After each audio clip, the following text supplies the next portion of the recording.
Welcome back, Green Wave Nation, to another edition of Green Wave Classics. My name is Sean Riley, and tonight we've got another classic game. This is another Green Wave football game, the Division IV Super Bowl from 2012. This game was played at Curry College. Aberdeen Green Wave had a great season that year. Strike that, it was a perfect season.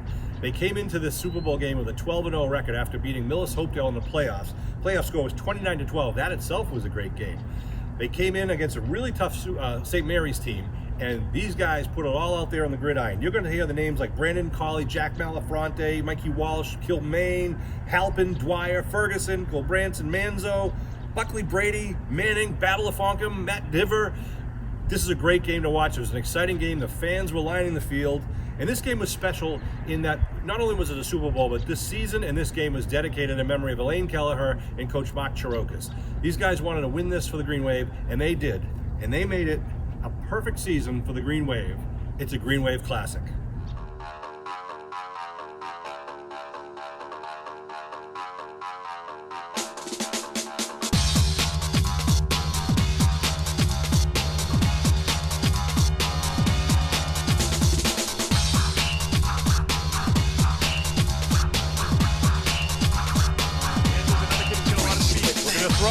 Going down the middle, looking for Fonkum, Babylon at the 5, touchdown! Man of Muskegon! A 32-yard touchdown pass from Colley to Babylon Fonkum. Looking to throw, Colley across the middle, big time open, Dwyer over the 40, inside the 35, Dwyer still going, breaks the tackle, inside the 30, Dwyer's at the 20, down the way down to the 10-yard line. Wobbles the snap, gets back in his hands, rolling right now. Rolling, looking, puts it up in the end zone, and touchdown! Wave! Touchdown! Man of Muskegon! Oh, the isolation in the back. Looking to throw. Colley with the scare pass, trying to lay it up. Manzo. Got it! McCarty. It's been pretty McCarty now. Far sideline. 20. About 37. They pitch, trying to go left. Kilmaine got a big roll.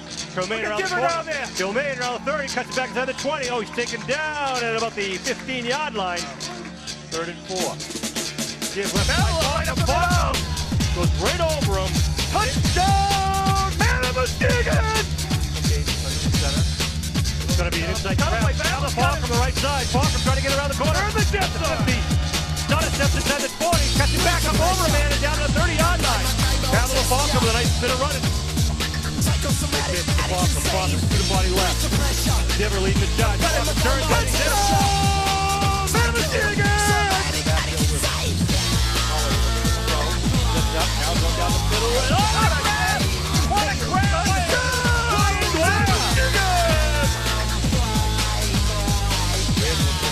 Nice roll out into the big once again. Puts it up in the air. Nice pass. And it's connected to Dwyer. Dwyer number 3.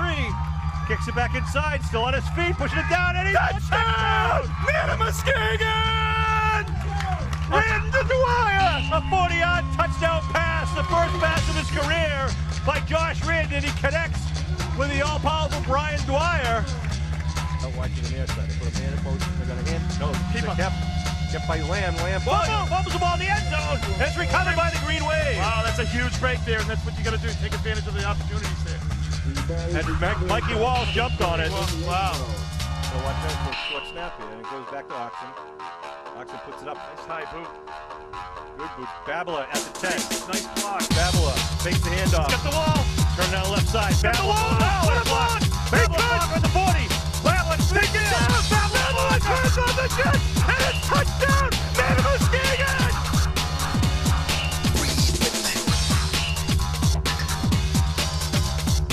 Got Walsh on the far side out wide. 2 men in the backfield. Got a quick dive. Kilmaine. Kilmaine gets the man over the 50. There he goes. Kilmaine turning it on. It's going to be touchdown. Man of Muskegon. A 57-yard run. One play. 57-yard by junior Max Kilmaine. Fonkum left side through the hole. Fonkum! Man of Muskegon! Battle of Fonkum with a 5-yard run and a huge hole. Nice blocking from his teammates in the green and white.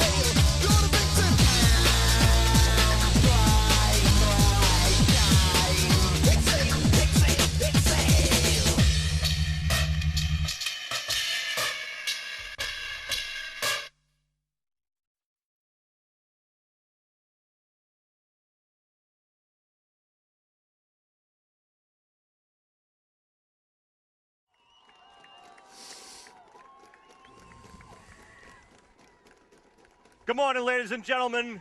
And as the Abington Green Wave walk onto the field, we welcome you to the 2012 Division IV MIAA Super Bowl Championship.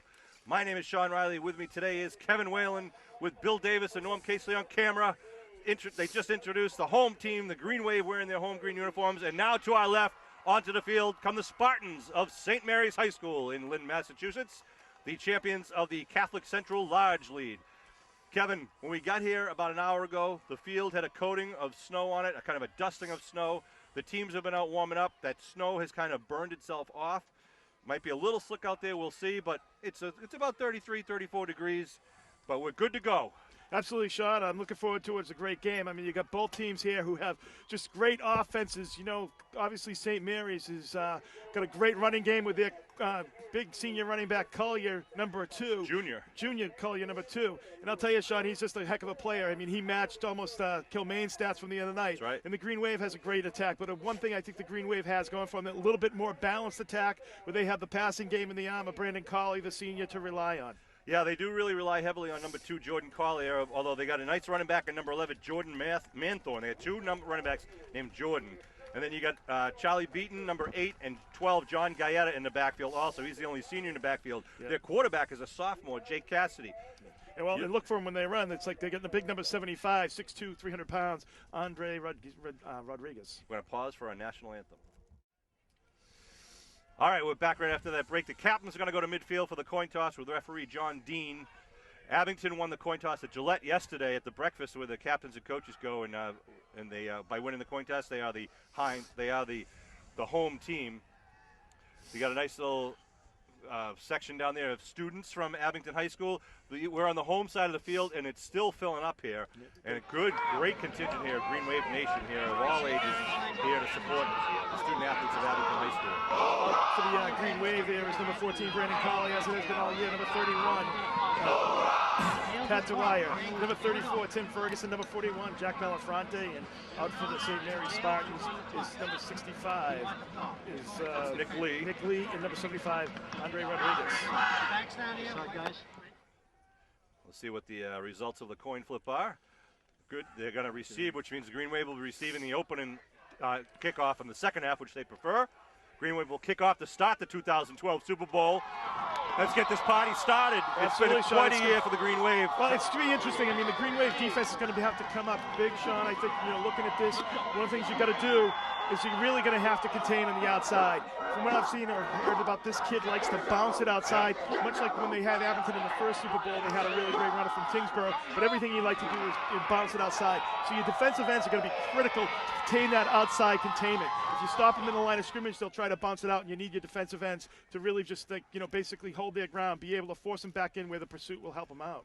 Well, one thing you got to say about this Green Wave team is that they are a team. They've scored 51 touchdowns this year, and of those 51, 14 different players have scored for the Abington Green Wave. And the offensive and defensive lines, I think, have been playing better and better each game that we see. They took on a very strong and big Millis Hopedale line in the playoff game, and they had the better of them. At the end of that game, they had wore down the other line. Let's hope we see a lot of that today. Right. One thing Abington has, as Kevin mentioned earlier, is we have the versatility on the offense.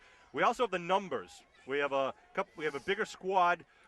Both teams can dress freshmen, but taking freshmen aside for a second, we've just got a bigger number of players out there for the Green Wave. But all you need is 2 or 3 big runs. You need turnovers are obviously going to be huge in a game like this. Absolutely, Sean. It's always come, in high school football, it comes down to a couple things. And obviously one is the turnovers. And then the line of scrimmages, we always talk about it every week. The line of scrimmage is huge as well. But turnovers really just change the game. And if you look at, even on Tuesday night in Green Wave's, and even Thanksgiving, Green Wave in the second period turned the ball over 2 or 3 times in each game, really kept both teams in the game. And I think that's what you have to do. You have to really just take care of the ball. They've done a good job of that all year. Hopefully they can continue that here today.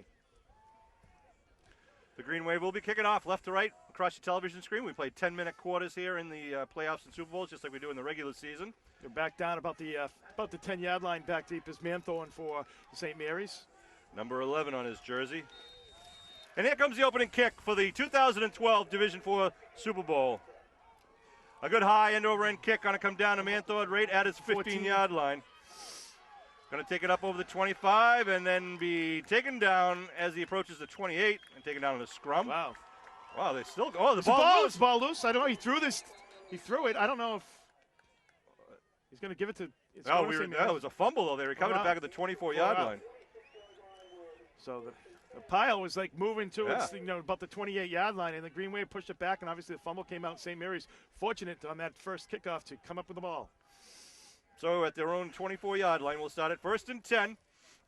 Here, see what the first play is. I mentioned they have a sophomore quarterback. They do not throw much at all. I mean, I think they threw 3 times in the playoff game. It's all running. They use a double tight wing formation, usually one man in the backfield, and they have a lot of different plays, options, and misdirections that they run off of it. Well, you got Pat Dwyer and Joe Brady at the defensive end. Sean Sam Melafronte, Jansen, and Fergie at the linebacker spot. Collier goes in motion to give to Gaeta up the middle, right side. Nothing Gets doing. hit. Nice big hit. Jansen and company. Jansen right there. Nice job by the Green Wave, kind of stuffing that right at the line of scrimmage, picking up about 2, maybe 3. Green Wave, I think, are going to be starting off with kind of a 3-5 defense. Wow. Three down linemen and the 5 linebackers, trying to keep the blockers off the body so they can kind of shoot the gaps.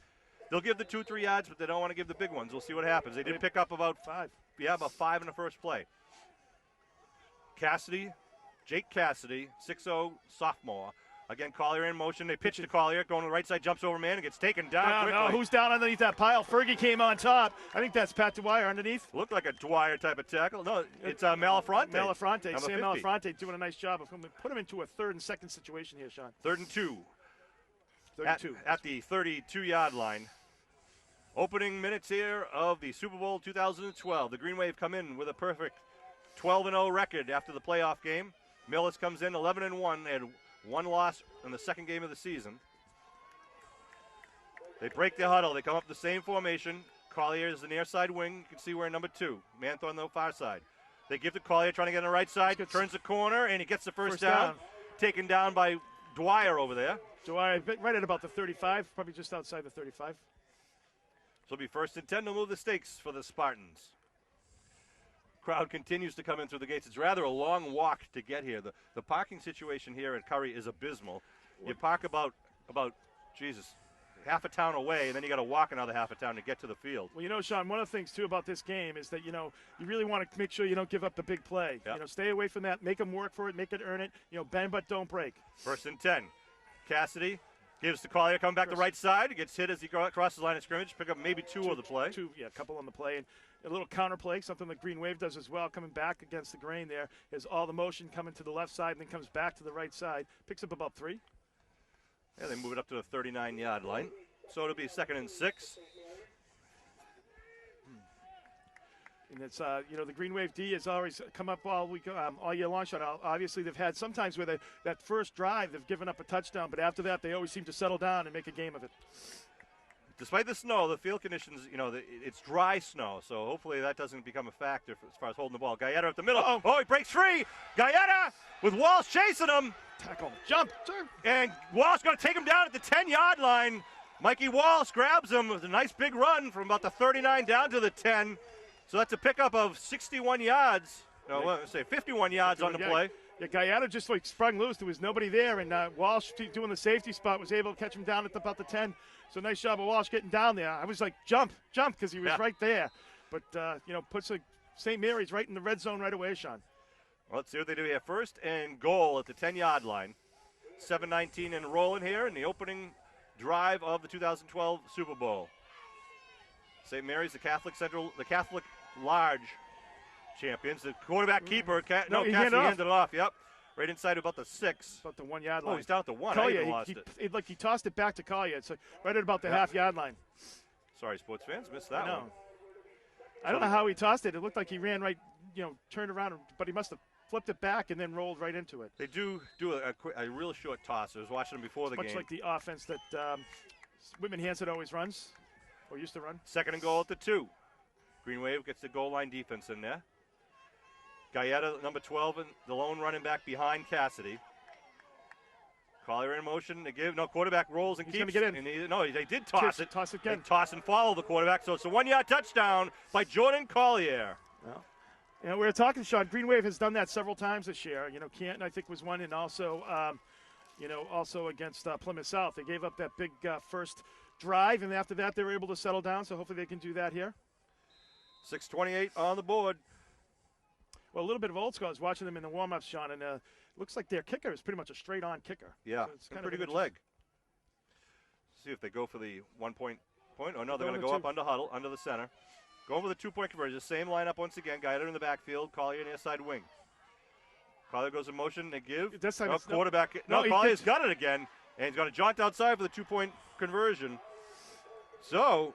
Yeah, that's where your defensive end, you got to really hold your ground there. I mean, the defense did a nice job of holding him at the line of scrimmage, and he was able to bounce it out to pick up the 2 points. So St. Mary's will now line up to kick off to the Green Wave and get the ball in the Green Wave hands, see what Abingdon can do against the Spartan defense. Brandon Colley warming up on the sidelines, number 14, the senior quarterback. Well, we could have, if the other night is any indication, we could have a very high-scoring game today, Sean. So true.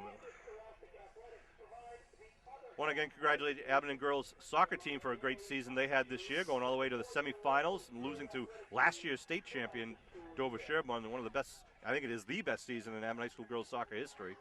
Tremendous job by those girls. And it's happy to see so much of Green Wave Nation here today supporting the boys in green. So here we go with the kickoff with 6:28 on the first quarter clock. A squib kick right down the middle. Nice charity hop to Halpin. Halpin at the 30-yard line, Halpin right up the middle, Halpin over the 40, up to the 42-yard line. Nice, good field position for the Green Wave, starting at the 42. Sean Halpin doing a nice job of just, bowling his way up the middle there after picking up. Got a nice little charity hop, so he's able to move right up. So nice job by number 33 of taking care of business there, giving the Green Wave the ball at the 42-yard line. I tell you, Kevin, I watched the film of that Millis game, and Halpin had one of the best games he's played all year. Well, that's maybe why I named him player of the game, That's Sean. right. You did a good job. It was a good choice. First and 10 for the Green Wave. Praxlis, the center, over the ball. 3 down linemen, a 5 front there for the St. Mary's. Malafronte and Kilmaine in the backfield. Looking to throw in the first play, but a blitz coming in. Colley goes around him, now steps up. Colley still looking, going to be stepped out of bounds. The defensive end came in untouched to the near side there. Yeah. It was number 80, Michael Daly. It's going to be about a yard loss. Maybe no pickup at all. Looking to go for the gusto there in the first play. Wonder if the Green Wave coaches see a weakness in the secondary, or if they just maybe want to. and a lot of times in high school football, teams aren't used to people passing. They're not used to a passing game.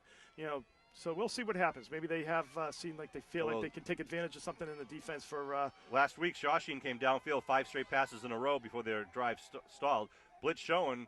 They go to Kilmaine left side, pops it outside. Kilmaine at the 45. Kilmaine up over the 50. Up very close. Down. I think he may have it at the 48-yard line. He slid across there, and I think they're giving him a slide there a little bit, Sean. So we'll take that. That's a first down for the Green Wave. Second play from scrimmage. So, well, let's see. Now they just put it back a little bit. They got referee Dean trying to eyeball it. I think they got to bring in the stakes here, Sean. It's very close. Well, you can see the stake is just past the line, and the ball is actually over there on the hash mark. Oh, they're saying third down. Wow. Yeah. Well, that's like inches. Yep. That's like it's right there. The ball is right before the hash mark. Right, so you're talking like maybe 3 or 4 inches here. Buckley out wide near side. I just looked for a push there by. In the backfield. They give Fonkum left side, big hole, gets the first down easily down to the 45. Well, a little after the whistle, extracurricular there. First and 10 now for the Green Wave as they move the stakes. Yep, first and 10. Nice job picking that up, and you like to see that, Sean, on the ground picking it up. It's like the line of scrimmage doing a nice job of opening up holes for Kilmaine and Babela there. It's nice to see you needed inches and you end up getting 3 yards. So that's a good job by the offensive line up there. Kudos to the guys like Matty Whalen and John April who did a great job against the Millis line last game. Here we go. Colley under center. First and 10 at the 45. Fonkum in motion. Colley looking to throw. Rolling right. Puts it under his arm. Now he's going to turn it. Straight arms a man. Turns over it and gets it knocked out of bounds. 41 or so.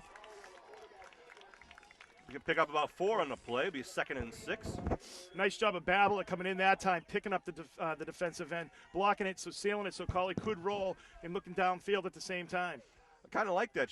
Having Colley run the ball early in the game so that the secondary has got to be careful of, when they got to let go of their receiver and come back up. Absolutely. It's another weapon the Green Wave really hasn't utilized all that much this year. A few times Colley's taken advantage of it. Kilmaine, the deep man in the eye. 2nd and 6 at the 41-yard line. Kilmaine left side, big block in front of him. Kilmaine up to the 40. Kilmaine gets the first down. Vaults forward to about the 38. Yeah, nice. 33. Yeah, nice job by Kilmaine there of just popping through. And once again, he wasn't hit, Sean, for 7 or 8 yards. So nice job there by the Green Wave. Ball at the 34-yard line. Yeah, there was a nice job of the pulling lineman there just leading the way. I think both of these teams are pretty quick, and I think that's why I think they really these backs both hit the hole very quickly, and they do a little bit of deception on the St. Mary's side, so it's even more difficult to know who to tackle. Fonkum right side, get a hold, driving down. Driving down there, picked up about 4. Down to the 31. They give him 3 on it. Bring up second down for the boys in green. They give Gaeta the credit for the tackle. And we always say, Sean, once you get down here, like at the 30-yard line, it is 4-down territory. So the Green Wave definitely will take all 4 shots once they're down here. Ball at the 31-yard line. It'll be 2nd and 6 now. Sorry, 2nd and 7 for the Green Wave. Well, it's important, Sean. You've got a nice drive going here. It's important to finish it, score, and tie this ball game up. Dwyer in the backfield behind Malafronte. Fonkum goes in motion towards Buckley. Carley gives to Malafronte. Hole! Malafronte on his feet down to the 20-yard line. Another jack attack by Jack Malafronte. Right up the gut there, Sean. Everyone's looking for that pitch, I think, on the outside, going to the outside, and nothing doing. And Malafronte just right up the middle, pushing it. And again, huge hole by the offensive line. This drive started at the Greenway 42-yard line after the help and kickoff return. The Green Wave is really pushing the pace, too, Sean, coming right out here on the ball. I mean, taking no time in between plays. The I backfield once again. Kilmaine behind Malafronte. They give Kilmaine, left side. Kilmaine gets hit at the line of scrimmage, spins, and then gets taken out of the 20. Yep, about a yard on the play, being 2nd and 9. I wouldn't be surprised to see him do a little pitch to Kilmaine outside now, Sean. Everything has been up the gut, really kind of shredding him in the middle of the field. And, the thing is, though, you look at their defensive line, they're in a 5-3-2, but they're spread out. I mean, they're just giving a lot of gaps down there, in the line of scrimmage. They really give no gain on the play. It'll be 2nd and 10, wow. 3 minutes, 10 seconds to go here in the first quarter. 8-0, St. Mary's up. Greenway's first possession of the game. Carley pitches to Kilmaine left side. Kilmaine turns it inside the 20 to 15. Gets taken down at about the 13-yard line. Be just shy of the first by about 2 yards. Yeah, Collier from number 2 for the St. Mary's took a bad angle, Sean. He went, shot the gap, came in. It was just behind Kilmaine, and with Kilmaine's speed, you're not going to catch him. Picks up about 7 there on the play. Wow. Green Wave swapping the ball in and out with every play, trying to keep it dry and clean. So it'll be 3rd down and 3. They mark it at the 14-yard line. St. Mary's just kicked the ball, so the referee stopped it. They're going to have to place it. Replace the ball. 2:29 on the clock. The ball marked at the 14 now. Yes, it is at the 14. It is 3rd and 3. Fonkum in motion. Malafronte, right side, Malafronte, inside, Malafronte. Push it and pull it, go! Malafronte, touchdown! Man of the Sking! A 14-yard touchdown by the Brahma Bowl, Jack Malafronte, the senior captain. Wow, Jack Malafronte kind of picking and weaving there, Sean, following his blockers, but then bowled over the guy at the 1-yard line to push into the end zone. Great effort there by Jack Malafronte. Wow, what a drive. Nice job by the offensive line, just moving and just pushing the Spartans backwards there. Fans, I think if you were betting on this game, you better have taken the over, Sean. I think this is going to be going back and forth. 2 high-powered offenses. 14-yard touchdown by the Green Wave. Now they line up for their 2-point conversion. The all-important 2 points here. Fonkum, eye back behind Malafronte. Dwyer, the right side slot. They give to Fonkum, right side. They come up on him tight. Fonkum in for 2. Fonkum for 2. Ties it up. The senior, Babala Fonkum, I'll tell you, that kid has just been a great team player all year long. Great job by Babala, going some great blocking up front. Made one guy miss, and if Babala can usually do that on his own. If one guy misses, he's going to score. Nice job by Babala. Tell you, Sean, you've got to give great credit, though, to the line, offensive line. I think they have 2 plays on that drive that were for no gain there, but really just huge yardage, eating up 3 yards. Nice job by the Green Wave offensive line. It's almost like you were kind of alluding to that. Which defense can put a stop to the other offense Absolutely. first? And, when we're talking, Sean, it's the defense putting a big stop, but also, get a big turnover. Because this game, I think, is going to be one of those games. It's going to be a 38-36 game. Here's the kick by Sean Donovan. High end over kick going to be short, coming down and running at the 21-yard line. Pick it up and over the 30, Manthorn to the 34. Well, the one thing, Sean, as much as that was short, he got good height on it. So Green Wave had good coverage downfield. And who's always around that ball? I don't know if he made the tackle, but number 33, Halpin, is just a machine on the special teams. Al Freeman, number 32 as well. He's had a great year, really coming on this second half of this year as a special teams player. Really and really has. looking forward to him next year as he steps up into the role once Babila leaves. Ball at the 34-yard line now. 2:09 on the clock here in the first quarter. 8-8 tie here in the 2012 Division IV Super Bowl. Cassidy under his center, the same formation. Collier goes in motion. 2 men in motion, no flag. Coming in the near side and going to be taken out at the 40-yard line by Walsh and Jansen and Malafronte. I thought that right wing moved before the ball was snapped as Collier was already in motion. You can't have 2 men in motion, but I could be wrong. Pick up a 6 in a play. 2nd and 4 at the 40-yard line. It'll be helpful, Green Wave obviously trying to get a little bit of a negative play here if they can do something. The one thing St. Mary's has been able to do is really get, 4, 5, 6 yards on that first down. So it's important to put them they haven't been in a long and third situation. Green Wave can get a nice, negative play here, put them in that situation, see what they have to do. Collier in motion. Ball's loose. Ball's on the ground. Cassidy picks it up, though, and he's going to be stopped. He picks up maybe 1 on the play. Yeah. Woo. So it's going to be 3rd and 2 here. Cassidy, just a sophomore, running the quarterback role for. Yeah, he went to. Spartans. It looked like he was doing the pitch to Collier, and Yep. he just dropped it. It just dropped right between his legs. Did a nice job of coming up with it. He had a nice bounce off the turf, came right back up to him. So 3rd and 3 here for the St. Mary Spartans. Let's go Green Wave D. Pretty much a full house here on the Abbott side of the stadium. Absolutely nice crowd here. Really good crowd. Actually making a little noise here as well. People still walking in through the gate. Here we go. 3rd and 3 at the 41-yard line. Cassidy looks over the defense. Collier in motion. They get coming backside. They get him in the backfield and they stop him. They hold him. Huge job. At the 42. Babila, Brady, Manning. Nice job on defense. Kilmaine up there. Good job by the line. That was DeCarly. That was DeCarly, yeah, number 26. So it's 4th and 2, putting him in a punting situation here. So nice job by the Green Wave defense answering the call. Good job of the crowd there, Sean, getting the team up and ready there. Nice job. 4th and 2. Let's see, they're talking with Coach Durgan right now. Matt Durgan in his 5th year. This is the first time that St. Mary's has won the league and gone to the Super Bowl. Well, you see if you, here's an interesting thing, Sean, though. They're going to let the clock run. That's what they're doing. All right. I was going to say, 4th and 2. You're in a shootout. It's too early, though. You got to punt. I can't imagine. It's not like it's a 4th and inches here. I mean, it's really. That's right. You don't want to give the ball to Abington at the 43-yard line, 42-yard line. Yeah, I mean, they can. They don't need a short field to score, and obviously, it's a huge deal there, though, for the Green Wave defense coming up big on that second possession by St. Mary's. To stop the Green Wave. So we want to say congratulations to the Green Wave football team and the Green Wave coaching staff. Jim Kelleher in his 39th year. Proud of everything that Abington High School has done this year on the sports fields out there in the fall. And all the coaches, you see so many of the coaches, and many of them are former players of Coach Kelleher, right. And that tells you something about the Kel's leadership and mentoring of kids. So speaking of, we got a lot of former players in the crowd here, and we just saw Buddy Fallon's here from the class of 1990. He flew in from California to see the game. That talks about the devotion to this team from the alumni and the high regard they have for Coach Kelleher. Absolutely. So, coming all the way from California, that just tells you something, Either he has a little extra money, I don't know, Sean. But coming the comfy confines of L.A. to come to this weather, it tells you his dedication. And it's well appreciated by, one of his best friends, offensive coordinator Ed Riley. That's right. 10 more minutes on the clock here for the second quarter to start.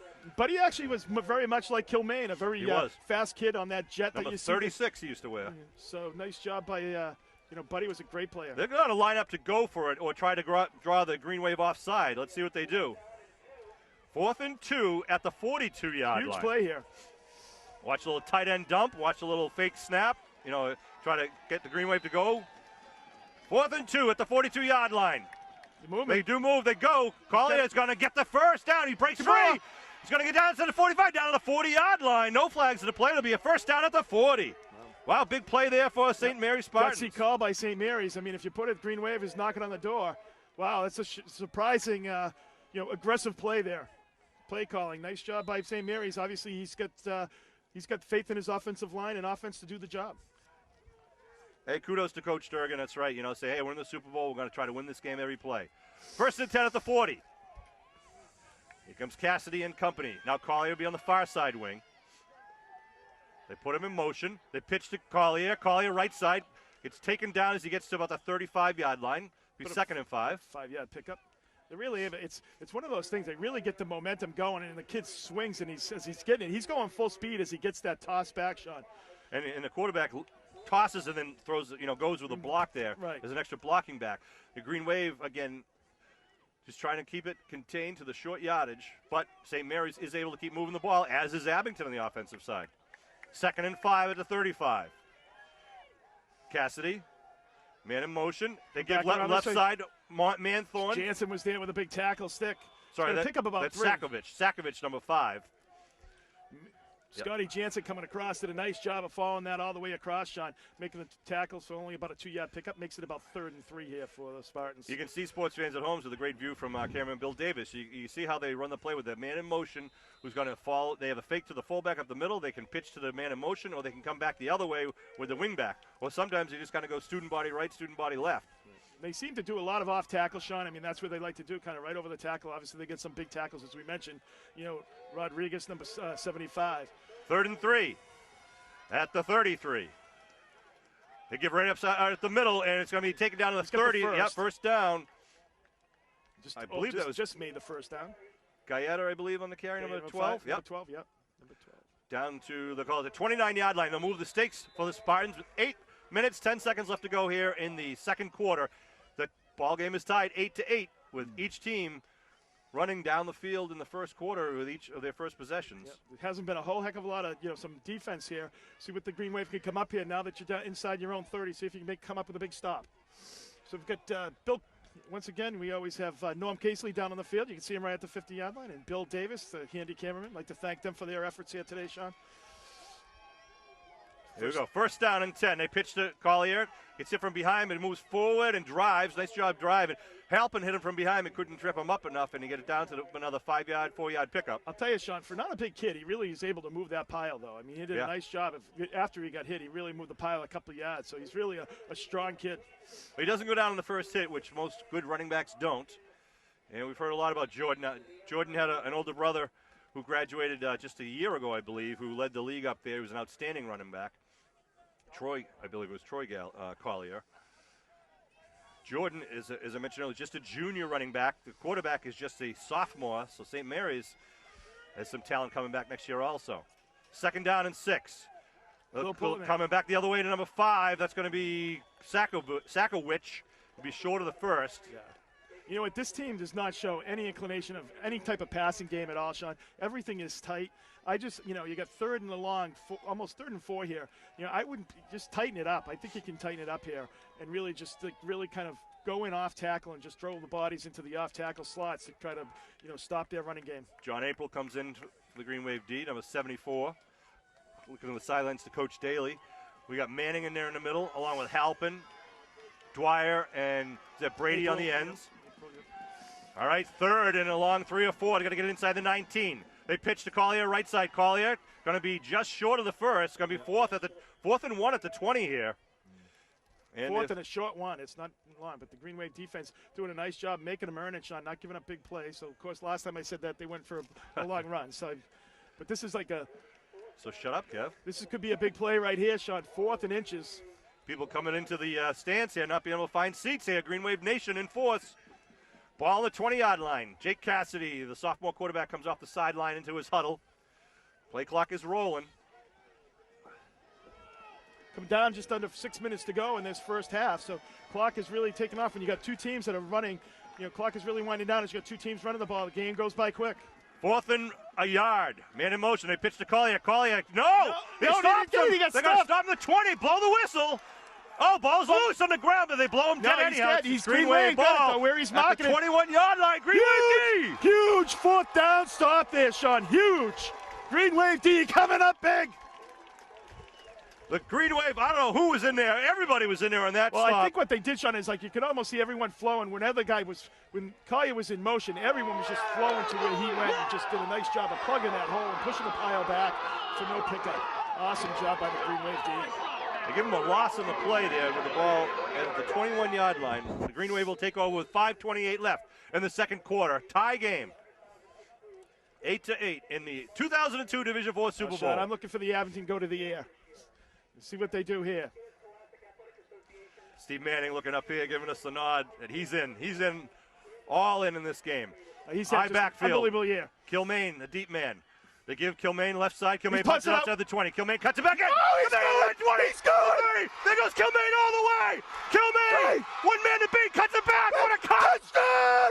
Man of Muskegon! Matty Kilmaine! Touchdown! Touchdown, man of Muskegon! A 79-yard scoring strike by the scoring train, Matt Kilmaine! Who, baby? The longest touchdown on the ground by the Green Wave this season, right there. Sean, when I need an organ transplant, I want that kid carrying the cooler. Wow.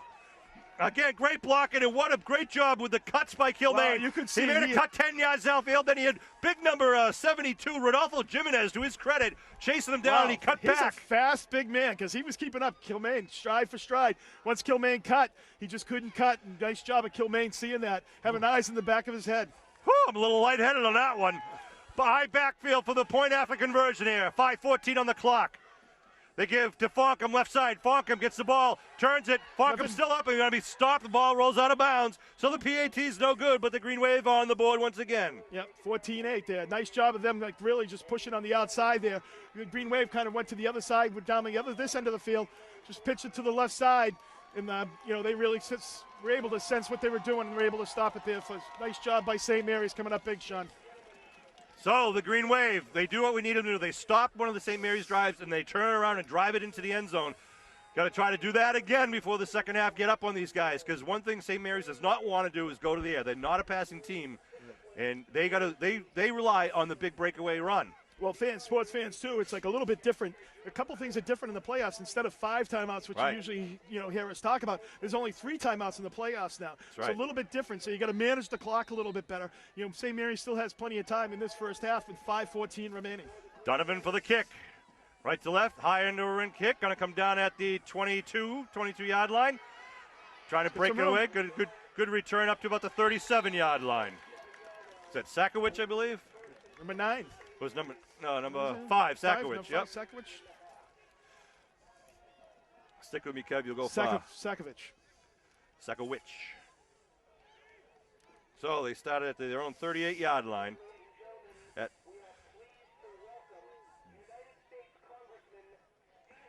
Stephen Lynch is here. They're announcing the congressman. Glad to see him here. Of course, he represents Abington now. That the districts have changed. Timeout call by St. Mary's with 5:07 on the clock. Green Wave will go to the sidelines, talk to their coach, Jim Kelleher, and the rest of the assistant coaching staff, who's done a great job this year. Ed Riley, Jim Daly, Scott Pfeiffer, Tom McIsaac, Mike Bruning, Rob Poulin, Matt McLean, and Mark Chirokas, along with Jay Brown and Tim O'Brien. We want to welcome Mark Chirokas, who's here today in the press box. I do got to let Abington Green Wave Nation know, however, Mark did have a setback at Thanksgiving. We were happy to announce that he got a good report from his doctors that he was cancer-free. Unfortunately, just yesterday, they found that cancer has returned to Mark's body, so he just started chemotherapy again yesterday, but he's here for the game. This is something very important for Mark and his family, and we're happy that he's here. That's right. I mean, Abington obviously has got a couple things on their mind. Obviously, Coach Kelleher lost his wife too, Sean. The season dedicated to her dedicated memory. to her, and also, for Coach Chirokas as well. And we got Nick Malafronte on the sideline, a good luck charm. First and 10 at the 38 now for the Spartans. Cassidy shaking his hands, trying to keep him clean. They hand off left side with a sweep, trying to get around the end. Up comes Nice Walsh! job! Mike Walsh hit him first. Fergie on him. Wow, what a nice play. And Brady did a good job Joe of Brady stretching it out. second. That's my job. Will you let me talk? Joe Brady did a nice job of stretching it out there, really taking on a couple of guys, sacrificing his body, and then coming up for the big hit. But they still picked up 3 there, making it 2nd and 7. Interesting, we hadn't seen the sweep yet. They went downfield twice, basically between the tackles, and now they try to go around the end. Well, we were talking about, Sean, what the defensive end has to do, and that's exactly what Joe Brady did, what they have to do. They have to kind of, do the corner. If you can't get them the corner to contain them to come back, then you're going to have to stretch it out and let your team come back and help out. That's right. You buy time for those other linebackers to come up. And that's what he did. Nice job by Joe Brady. So it'll be 2nd and 7 at the 41-yard line. 4 minutes, 19 seconds of rolling here in the second quarter. Green Wave up 14-8 at Curry College. They put a man in motion. Cassidy right up the middle. Quick hitter. Number 12, it's, what's his name? Galletta, John Galletta, the senior running back. It's going to be 3rd and about 2 here for the Spartans. I'm sorry, Scotty Evans listed as a sophomore running back. Beaton is the senior. He's number 8. So, boy, they do have a really young backfield. We're just under 4 minutes remaining here. So, I mean, it's important for the Green Wave, though, too, Sean, to try to get this ball back for their offense and put another one on the board. 3rd and 2 at the 46, right in front of you here. Again, the same formation with Cassidy. Cassidy puts a man in motion. There's the flag. Huge, huge. Oh, that's great. It's going to move him back 5 yards. Well, it puts him for the first time, Sean, kind of in a passing situation. They've always had kind of 3rd and very, very short or 4th and short here. And now this time it's going to be 3rd and about 7. Puts them in a passing situation, see what they do. Or a draw. Well, I wouldn't be surprised if they keep it on the ground. Me because too. These guys, it's like obviously they're committed to their running game. But the other thing is too, if they're going to go for it in 4th and 1, 4th and 2 there, they're going to go for it here at midfield. I got to think to keep it on the ground. If it ain't broke, don't fix it. Steve Manning comes out to take a breather for the Green Wave. So it's 3rd down and 7 now at the 41-yard line. They line up in a run formation. They put moving again. There they go. The referee threw it. Oh, what a hit! What a hit by Manzo! Taking down the big man, number 8, Brent Lawsey. Wow. Now, double illegal shift with the 2 men moving. Now the Green Wave. No, it's like he's saying that the whistle was dead. He was saying that. Now we had this before in the playoff game several years ago. We had this before several years ago in the playoff. We're going to decline it. No, we're going to decline it. Make it 4th down. That's right. Okay, good. Play counts. So that makes a huge play by Manzo. It was. Great play by Manzo, hitting the big tight end. And he is a big tight end. Brent Lawsey, number 88. I'll tell you, Sean, after that, sophomore. After that hit, he's going to look like a week-old banana in a couple of days. All right, so the Green Wave defense holds on some penalties and miscues. Yeah, that's a huge deal. We talked about that, making those mental errors and 2 penalties back-to-back, pushing them back from a, pretty good situation, being, 2nd and about 2. Fonkum and Dwyer back, standing at about their own 27-yard line. Ball, line of scrimmage at the 40. Oh, high snap! It's going to be Bobble, but he gets the punt away. Nice kick. Going to be bouncing, and Dwyer is going to just, fall on at the 20-yard line.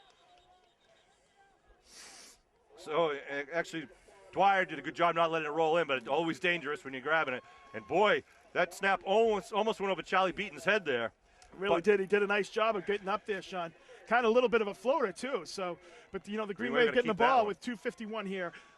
The worst thing you want to do here, Sean, right now is you don't want to go 3 and out. You want to take time off the clock, get a good drive. Obviously you want to score, but if that doesn't happen, you want to take enough time off so St. Mary's doesn't have enough time to do anything with it if they get the ball back. Now remember, Green Wave will be receiving the opening kickoff of the second half. Green Wave up now, 14-8, 2:51 on the clock. Kilmaine, the deep man in the eye behind Malafronte. Cawley pitches to Kilmaine, coming in there right at you. Some room. Kilmaine with some blockers. This Diver downfield. What a block by Diver! He's right down the 30, cuts it back inside the 40, up to the 45, to the 46-yard line. Wow. Oh, he's still on his feet. He was never down. He was never down. He was never down. Quick whistle this in. He was never down. Oh, wow. Coach he Keller was never down. Though, Sean, that was like watching Charlton Heston there. It was like the sea parting. It was like just the field just opened up in front of Kilmaine for a nice 25-yard pick up there. Nice job of blocking once again by the Green Wave. I'll tell you, this team has no answer for the Green Wave's offensive, when they rush on the edge. 25-yard pickup by Kilmaine. How about Matt Diver like he's done all season? He's leading the charge 20 yards downfield. Nice job of the Green Wave. 1st and 10 at the 45. 2:23 to go. They give Malafronte. Malafronte squirms through, picks up about 3. Good job by Jack on the right side of the offensive line. I'll tell you, Jack did that one too, Sean. There was nobody in that second line of defense. The guy came from behind, but he just really couldn't get going. He had to pick his way through there. But if he had any a split second more, he would have been gone. I'm just thinking, what do you do if you're the linebacker safety and you see Matt Diver at 6'6" coming around the corner with his eyeballs looking at you? Well, obviously they've been running. Turn and run. Exactly. Here we go. 2nd and 7. Cawley gives to Kilmaine. Kilmaine pops it out. Oh, he just stood up. Nice job by number 72. That's Rodolfo Jimenez. Yeah, he's a junior lineman. Jimenez did a nice job there, just like really kind of sticking him up there. It looked like he's going to have a little bit of room there, Sean, and Jimenez just was able to stand him up and drive him back. Green Wave called timeout to stop the clock at 1:44, so they keep this drive alive at the 49-yard line. It'll be 3rd and 6 when we come back from the timeout. Unreal. Great turnout by Abington folk, young and old here. Current students, future students, past students, residents of Abington. Just a ton of people here from Abington supporting Abington High School. Absolutely. So 144. The Green Wave has 2 timeouts, as you said, Sean. So see a little strategy. Obviously, third here. I don't know if you get it close, do you go for it and give them some time? I don't know. It's going to be interesting to see what the strategy is for the Green Wave. I'm looking for the Green Wave maybe to do a little bit of passing here. They haven't done, other than a couple of plays where Colley's been able to run it. But if Colley gets out in the flat there and he's able to run it, he might be able to pick up that 6 yards for you as well. I say a pitch will come around the near side. Hey, it's worked so far, right? That's right. They haven't stopped it. We need 6, and it might be something. Especially if you're on that far side. So if you kind of Right. come to this left side here, the Kilmaine has just been able to run free. Congratulations again to both of these teams here to get it to Absolutely. the Super Bowl. It is such a hard thing to do, and really for the Green Wave to go undefeated, I mean, that's unbelievable. There are literally only like 4 teams still surviving that are undefeated in all of Eastern Massachusetts, and Sean, Abington's one of them. It is such a hard thing. And, Abington's been knocking at the door for so many years, playoff-wise, and just, losing one game. Coach Riley yelling they're going to call timeout. I think they had the lineup, someone lined up on the wrong side. They'll burn their second timeout, so they have one more timeout left here That's a huge first half. mental error there by the Green Wave. They called timeout. They're going to have to call 2 timeouts there. Well, smart play to call the timeout, though, and make sure they use this play to whatever it's intended. You want to make sure that you get the full use of third down, because if they don't, it's going to be 4th down there and you're going to be punting. So we're going to be going to the Froyo School after today's game. No matter the results of the game, we're going to celebrate this incredible 2012 season with the boys in green and their coaching staff. And Green Wave is. I want to thank the Water Boys also have done such a great job this year. The hydration management crew just been always out there on the sidelines and out there on the field helping keep our Green Wave guys well hydrated. And, a lot of the success in the Green Wave is due to the Water Boys. Absolutely. Sean, the kids do a nice job out there. And Chris Christian. We got so it's going to bring up about a 3rd and 6 here for the Green Wave. All right, Green Wave Nation coming alive here in the bleachers. It is packed here. There's not a seat in the house. People standing around the end zones. Here they go. Green Wave line up in the I backfield with Fonkum. Dwyer near side wing. They pitch Fonkum coming near side. Fonkum with a couple blockers in front of him. Fonkum inside of it. He got the first down and on his feet down to the 42-yard line. Move the stakes. Well, you got now that timeout really hurt you though, Sean, that you had to take. It's going to be 1st down. The clock does stop. You've got 1:36 here. But one of the things that it iced it, it iced it for this half pretty much. So St. Mary's, you're going to be able to run the clock out in this half. They're going to score before the end of this half. 1st and 10 now at the 42-yard line. Clock rolls with 1.5 minutes to go. Shotgun for Colley. First shotgun of the game. Looking to throw. Fonkum, I think, was leaning. They're going to give him a 5-yard penalty there. Yep. So move him back 5. Bring up 1st and 15, and we'll be back to the 47-yard line. Coach isn't happy with that. But clock stops, however, at 1:26. Oh, Lordy, we're here at the 2012 Division IV Super Bowl. And so now you bring in the hands package. You've got Manzo down on the left side here. You've got Walsh and Picardi right side. Dwyer in the left side slot. 1st and 15 now at the 47. They show a blitz coming in. He's going up in the air to Walsh. Walsh going to turn under it and going to fall. Yeah. That ball just came out of his out. Yeah, did not come out of the hand right. Yeah, you could tell right from the start it was just a little bit of a duck. When we were talking, there's a little bit of a controversy, Sean, that they switched to this new JV5 ball, which the MIA mandates that you use for whatever reason. I don't know. Everyone uses a different type of ball during the season, but the MIA makes you use this JV5 ball, and it's a different grip and it's a little different type of ball. So that's right. So the Green Wave will have 2nd down at the 47-yard line, 2nd and 15. 1:11 on the clock. Clock will start with the snap. As you mentioned, Sean, of course, Green Wave does get the ball back in the second half, so it'd be nice to score and then get the ball back again. Buckley out wide, far side. Malafronte, the lone running back. Kilmaine, the right side wing. Dwyer near side. Kilmaine in motion. They fake the Kilmaine. He's rolling. He goes back, setting up the screen on the near side to Kilmaine. Kilmaine with some blockers. Kilmaine cuts it back. Kilmaine inside the 40. Kilmaine inside the 35. Down to the 34. Would be about 2 yards short of the first. The clock rolling at 58 seconds. Well, and Sean, they were very fortunate they didn't get a block in the back down there, the Green Wave. Very fortunate, but nice job. 2nd and 2. Nice job of executing that. The St. Mary's player had the play, and he actually decided to go and rush Colley instead. Shotgun, 3rd and 2 at the 34. They hand off to Kilmaine right up the middle. Kilmaine trying to get the first. He's going to be stopped at the 33. They'll call a timeout here, will they? Yep, they're calling time. 34 seconds on the clock. It'll be 4th down and 2 at the 33-yard line. Green Wave, of course, will go for it. Right. Woo, baby. Well, it's going to be 4th and 3 here, so a little bit of a knocking hurry. him back at the 35, yep. Yeah, a little bit of a hurry up there, Sean. And, St. Mary's, number 72 for St. Mary's, Jimenez, did a nice job of kind of getting in there and stopping number 28, Kilmaine. So the ball at the 35. It'll be 4th and 3. And we'll see what they do. Sean Riley, Kevin Whalen, Bill Davis, Norm Casey bringing this Green Wave football game for the umpteenth year. We've got Fergie doing the camera over here for the team, of course, Tim Ferguson. Tim, say hi to your fans at home. The whole Ferguson family here. They're always the first people here. They line up. They sit down on the top bleacher at the 50-yard line right in front of the press box every game. Well, they get their territory marked, Sean, and they stay there for the game. They get the good seats. Green Wave offense out there on the field. 34 seconds left to go here in the first half. 14-8, Green Wave lead. It is 4th and 3 at the 35-yard line. First down will stop the clock until they move the stakes. If they don't get the first down, they'll stop the clock for the change of possession. Shotgun formation with 2 men in the backfield. They've got Buckley going deep. Buckley. They fake the throw. Looking to throw. Cawley stands up. He's going to go for the first. And he bumps into the crowd. And now he throws it away. And it's going to be incomplete. That should be it. Yeah, I don't know if that's grounding or not. So it'll be close to the line of scrimmage as well. So it's going to be 4th with 24 seconds. Well, the good news is there, Sean, they took 10 seconds off the clock for that play. So St. Mary's is only going to have 24 seconds here to work with in this. So they're going to have it at their own 35-yard line. I think he would have had the first down, but he ran into his own lineman as he was trying to. The lineman kind of went to block somebody and kind of came back and ended up stopping his more forward progress. That was a play we hadn't seen before. So 1st and 10 at the 35. Let's see what St. Mary's does try to do. Are they going to just... The snow's picking up a little bit, It is, Sean. a little bigger flakes. Same backfield. Cassidy, cold hands. Hands off right up the middle. Squirms free. That's number 12 trying to get to the first. He's going to be shy of the first. Stood up. Gaeta has stood up at about the 44-yard line. Not calling timeout here, so that's an indication that they're not going to...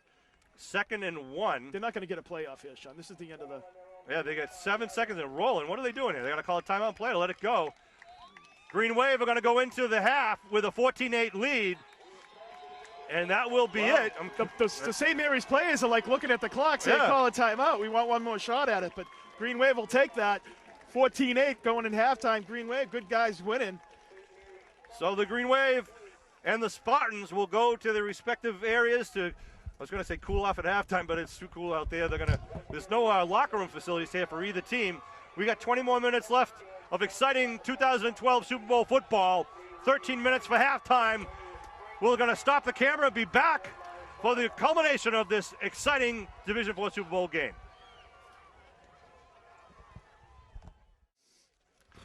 All right, welcome back, sports fans, for the second half of the 2012 Division IV Super Bowl. The Abingdon Green Wave and the St. Mary's Spartans.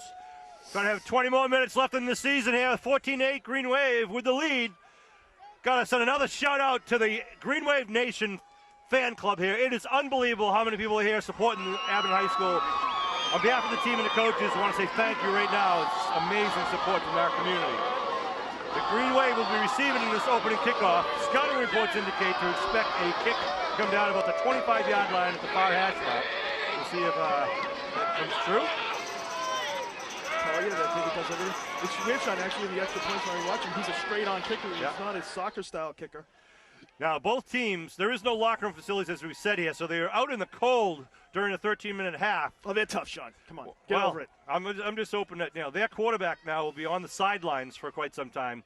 See if that becomes a factor when he gets back in there. So we've got Kilmaine and Fonkum standing back deep at their own 15-yard line-ish. Collier to kick.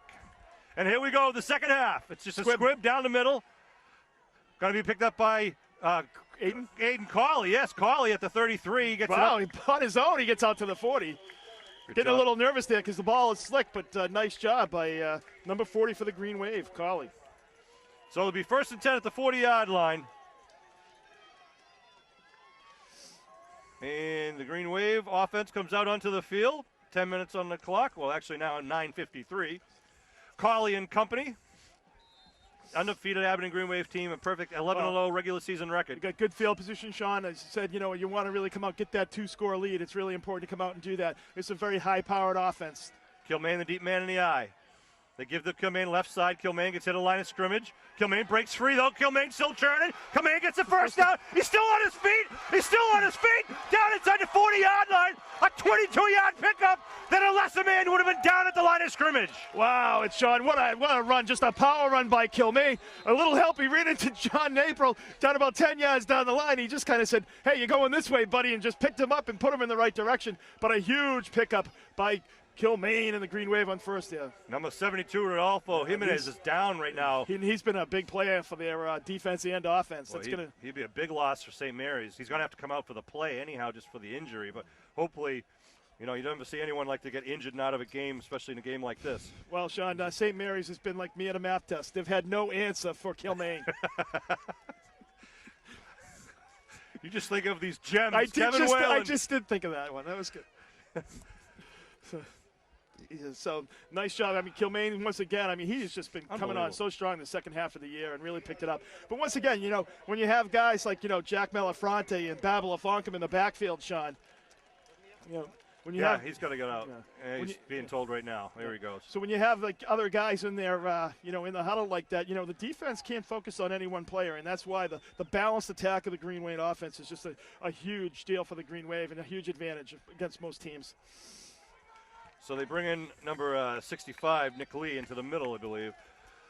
Here comes the Green Wave now. 1st and 10 at the 38-yard line of the Spartans. 9.5 minutes to go here in the opening minute of the third quarter.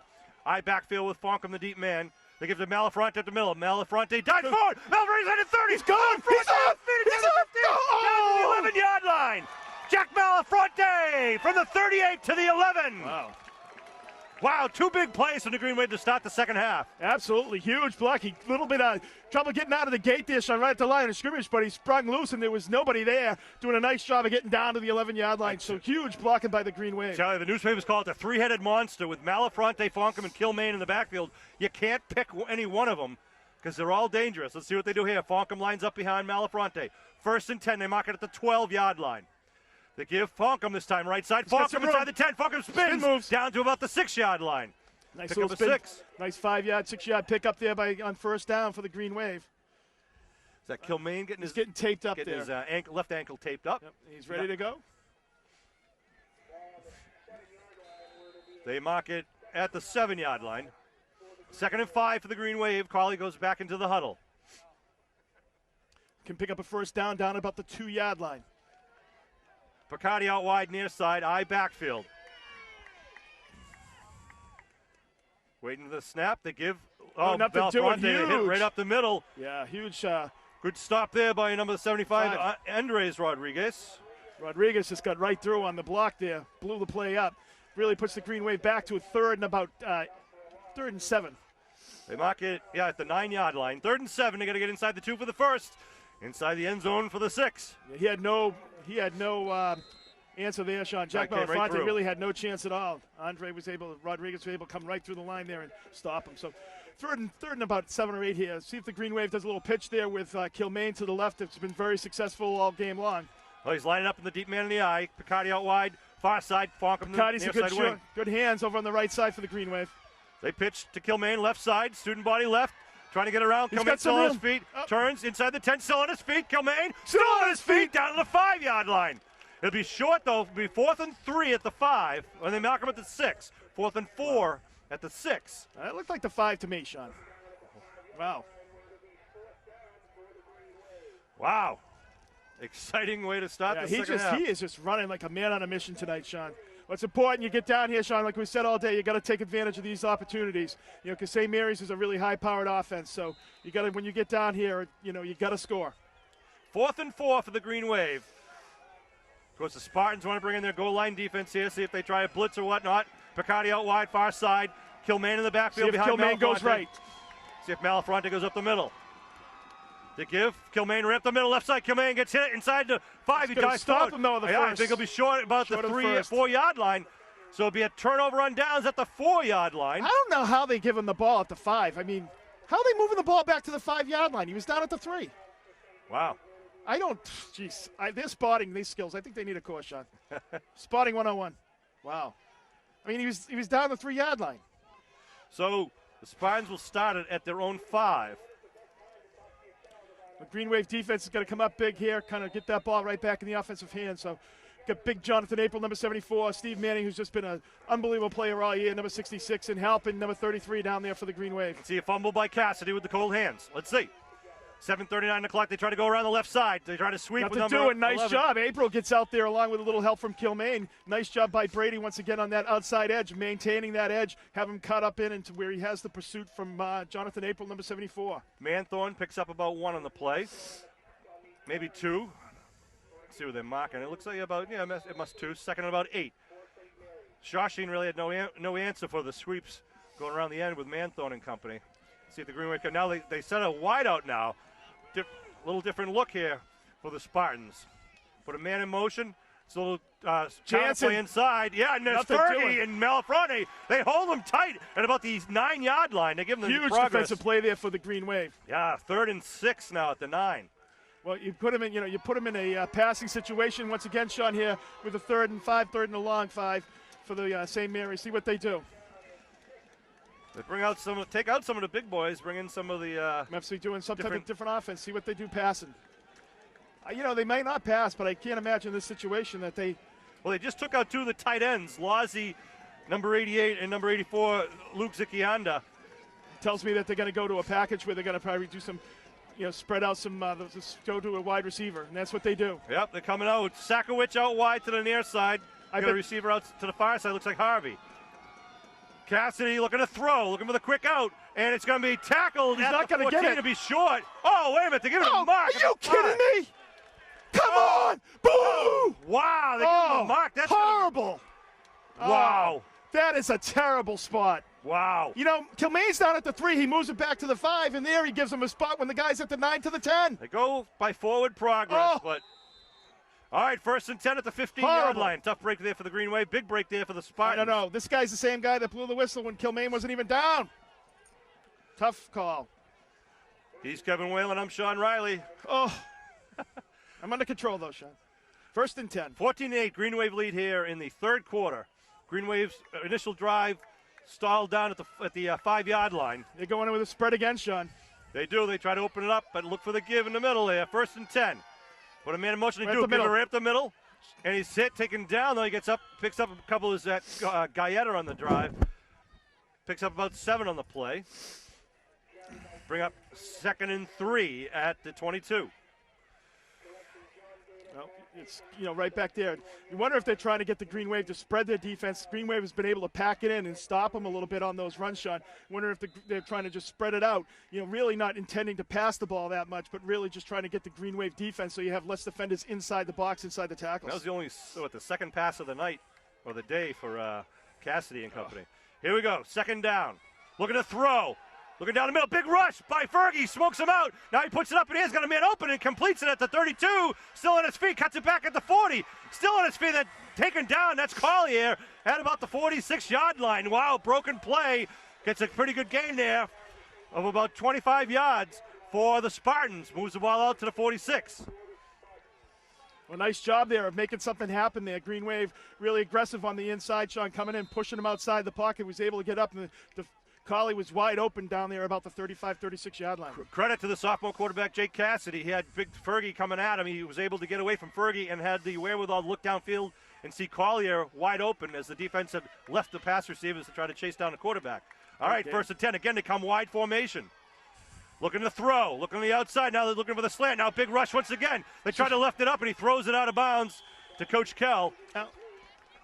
Surprised on 1st down, Sean. That's really not their MO, is to pass it on 1st down. They've been getting those 7 yards, kind of put them in pretty good field position to be able to use all their downs, and now going on 1st down kind of puts them in a 2nd and 10 at the 46. So about Steve Manning, number 66, having a few words with the sophomore quarterback, number 6, after the play. I didn't see what happened after the pass, but maybe Manning just telling him you better be listening to his footsteps. You got to stay away from those kids. Lynn, the city of sin, Sean.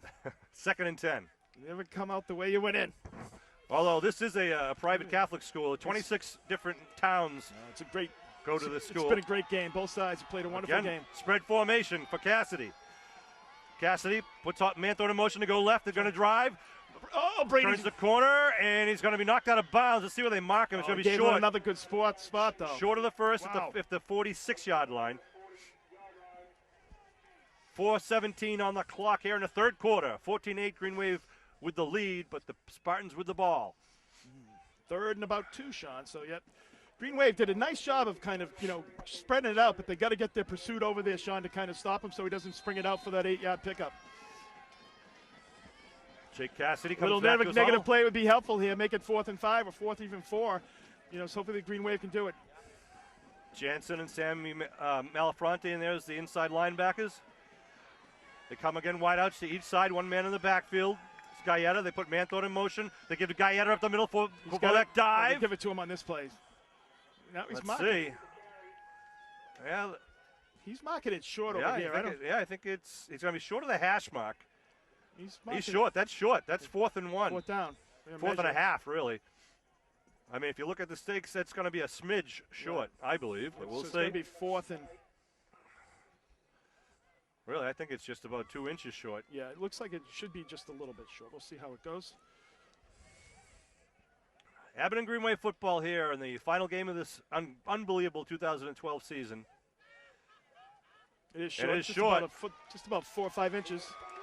You know, Kevin, now, the Green Wave, of course, played here in 2005, the Super Bowl Yep, in victorious. absolutely. And in 2002, they won the Super Bowl. Both of those Super Bowl teams had a loss before they got to the Super Bowl. This is the first Abington Green Wave team to come into the Super Bowl with an undefeated record. Absolutely. I'm sorry. No, absolutely. Actually, the 2005 had 3 losses that season, Sean, and they were able to come back and have a great postseason.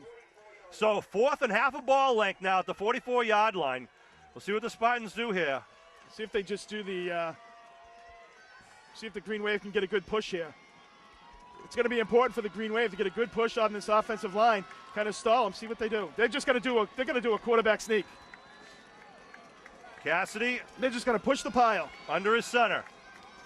Cassidy with the quarterback sneak, pushes forward. Let's see. I mean, all he needed was a half a ball. It looks like he's got it.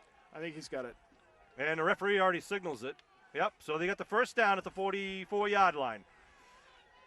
Something that Millis Hopedale didn't want to try against the Green Wave at the playoff game, which That was a little closer. That was inches. They only picked up about, probably Yeah, about really. a foot on that play. It really was not much. 3:50 to go here in the third quarter. 1st and 10 now at the Green Wave 44-yard line. It's a heck of a game, Sean, coming down here. We're already under 4 minutes in this third quarter, so just the game's really moving fast. Harvey out wide far to the far side.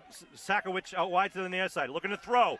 They put it up to Harvey, and he's going to be taken down Walsh. quickly by Walsh. Good job. Pick up about 6 on the play, maybe 7. The quick out pad. Now, of course, St. Mary going to try to set these up for the quick. Well, they are stop and go. They haven't been a team that's been passing, but that's good news for the Green Wave is that you're taking them out of your comfort zone. I think now what you got to do is you got to tighten up your defense a little bit on these pass routes, and make sure that you're staying tight with them.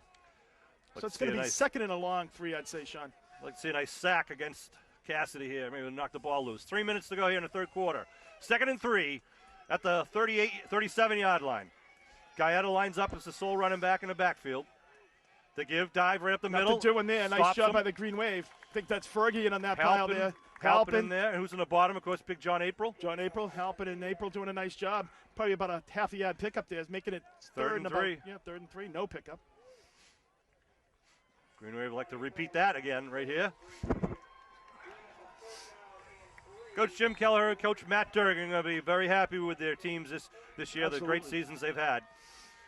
Representing their schools and their town proudly. So 3rd and 3, Cassidy calls his cadence, looking to throw, going to the outside. Canelo balls up and it's incomplete. Wow. Incomplete to the intended receiver, number 5, Connor Sakowicz. Coverage on the play by Manzo and Brady. Well, they're going to go for it here, Sean. There's no question about that. I'm kind of surprised, Sean. I don't know. You've been running pretty successfully all day long, and now all of a sudden you come out in the second half and you try to start passing in unusual situations. I get when you have to pass, but putting them in a situation 3rd and 3 there, you've got 2 downs. I'd just keep it on the ground. It's not an easy day to pass. The ball is slick. And it's it's wet 4th out. and 3 here. It's 4th and 3 at the 37-yard line. Green Wave fans shouting defense, kicking the bleachers. Big play. Looking to throw. Looking to set up a screen. A big rush. He throws it. Oh, he gets the screen away. But no, Manning! What a play by Manning! What a play by Manning! Wow! What a play by Manning! Steve Manning with an Steve Manning with a huge stop. Where did they mark that? There's no way he made it. There's no way that he made it. Absolutely not. They got to get it inside the 34-yard line. You got to be kidding me. If they gave him that ball, that's an injustice right there. They got to move that. That is ridiculous. There's no way. No way. Come on. 35-yard line. Steve What Manning a knocked him horrible out of spot. bounds. Boo! Horrible. There's no way that ball got to the 34-yard line. Are you kidding me? They got an injured player over there on the sideline. I mean, Manning took him and just drove him out to the sideline. Oh, ridiculous. They're measuring it right there because they're at, I mean, that's, oh my goodness gracious. They're getting a first down at the 34-yard line with 2 minutes to go. Clearly awful. Oh, the Green Bay fans don't like it at all. That is horrible. Bad. Horrible. Unbelievable. Absolutely ridiculous. If we're not going to play the game fair, let's go. Come on. Wow. That is ridiculous. Are you kidding me? Horrible. Nuts and bolts. Oh, I know it. Oh, my God. First down at the 34-yard line. Are you kidding me? Replay. Wow. That is just ridiculous. Unbelievable. That is ridiculous. Horrible. Hey, Ralph, you've been doing it all game. First down at the 34-yard line. That's ridiculous. Good job by Steve Manning and Dwyer. Dwyer stopped him well before the first down mark. It's just a Dwyer was bad chasing call. the quarterback down along with one of his teammates. The guy's right there. How First do you and make that 10. They call? look to throw once again. Another rush coming from the corner. They put it up, and it's going to be thrown away. Another rush there by who's that? Fergie and it looks like Halpin. Is he outside the box? Yeah, he wasn't outside the box. It should have been. Wow. Snow continues to fall here. Greenway fans are upset here. Second down that was a bad and call. 10 at the 34-yard line. I got plenty of real estate here, so the Green Wave. You know, the MIA promotes good sportsmanship. I know it. They certainly do, Sean. What else should they promote, Kev? Good officiating. Good officiating. They have trouble with that one, though, Sean. 2 minutes and 2 seconds to go in the third quarter. Second and 10 at the 34. Hey, I'm a fan, you know. I know. The officials do the best that they can. The teams do the best that they can. And we're homers. Despite their limitations. Second and 10. One man out wide near side. They give the sweep coming to the right side to Collier. Collier trying to turn the corner. Cuts it back inside. Nice job. Oh, just takes him down. And Sam Elefante, awesome job there. Hog ties him. If they had rope, they would have just tied him up. That's a loss, Sean. There's a loss. It is. Well, they're giving him back to the line of scrimmage. The 34. Third down and 10. Third and 10. Let's see. Now let's see if they come out throwing here. What do they do? The draw, the screen. Oh, baby. I know. Just coming under a minute 30 here remaining in the third quarter. The Green Wave defense doing a great job of really just coming, perfect textbook defense, Sean, where your defensive end really held on to the edge there. They had to cut back up in. Your pursuit from Elefante, number 50, and Scotty Jansen came back and made the tackle. All right, Green Wave, pick up the screen pass and run it Puts back. him in a Let's passing see. situation. Shotgun formation. Shotgun to move him in motion. It's student body left. Quarterback Cassie trying to get around and cuts back in. Cassie trying to get up, and he's taken down. Wow, what a tackle. Huge hit. Tim Ferguson with a big hit. Sets up about fourth down here in about 4. Some hard bodies being thrown out of there. Yeah, Walsh is not getting up right now. He took a shot. Yeah, he threw his body in there. He did, and if Brady in there trying to help out. We've only picked up 5 on that, so it's going to be 4th and 5. Hopefully Walsh is okay. 53 seconds on the clock here in the third quarter. I think Walsh has a little bit of a bad ankle, I think. It's coming off a little tenderly, as you can see. Mike Walsh, number 7 for the Green Wave. Walsh, he'll be all right. He's a heck of a player. He's had a great career here. All right, look at his students, the classmates chanting he's Walshy, getting going. Walshy. Taking him a little while, but he's getting going there, Sean. Yeah, just got a little dinger. As we mentioned, he's a heck of a hockey player as well. So 4th and 5 at the 39-yard line. A crazy game, Sean. Whoa. It always is. It's a crazy game that makes me crazy. This is the third 4th down attempt on this drive. Ball at the 39. Sorry, yeah, to 29 it is, to 29. Shotgun formation for Cassidy. Puts a man in motion. He fakes it. Cassidy with the ball. No, He's taken down for the loss. Defense stands! At the Defense 30. stands! Huge play! The Green Wave defense. Cassidy kept it with a quarterback keep trying to go against the grain, and no go. The tale of two halves here, Sean, going back and forth. You know, it was all offense that first half. And now, like, this defense is just defense. So second half, nice job. You know what, Sean? The other thing is, too, this is a good example. Both teams, this quarter is almost over here. Yeah. Both teams have only had one touch at the ball this half. So That's right. It goes to show you each possession is so crucial. They gave him back to the original line of scrimmage. Did they really? Yep. Wow. 32 seconds left on the third quarter clock now. 14-8, Green Wave lead. Big drive here for the Green Wave. Kilmaine lines up behind behind Malafronte. Buckley out wide near side. Single coverage. Carly pitches to Kilmaine. Kilmaine hit at the line of scrimmage and going to be taken down for a loss on the play of about 2. Could be 4. Who knows? Let's see what they mark it. It's going to be probably about 2-yard loss. 1 yard they're marking him. That's good. So it's going to be 2nd and 12. So it's going to be fourth Yeah, quarter. They're going to let this quarter end, Sean. So Ooh, baby. fourth quarter. So the Green Wave kind of with a second and 12 here to start this fourth quarter. I'd rather be in the Green Wave's position. Yeah. 14-8, being up by a score. But it'd be nice to put another score on the board. Hey, I want to congratulate the Abington High School seniors on this team. Absolutely. Great job. No better Al. group of guys, I got to tell you. And this team has been a group, Coach Keller said in the newspaper, the 2005 team, you knew they were destined for success. They were just an unbelievable team from start to finish. This team had a lot of potential, and they maximized it this year. And that's a credit to those kids who worked so hard, and the coaching staff and to the parents. And those 15 seniors have been incredible leaders for this community and for this school.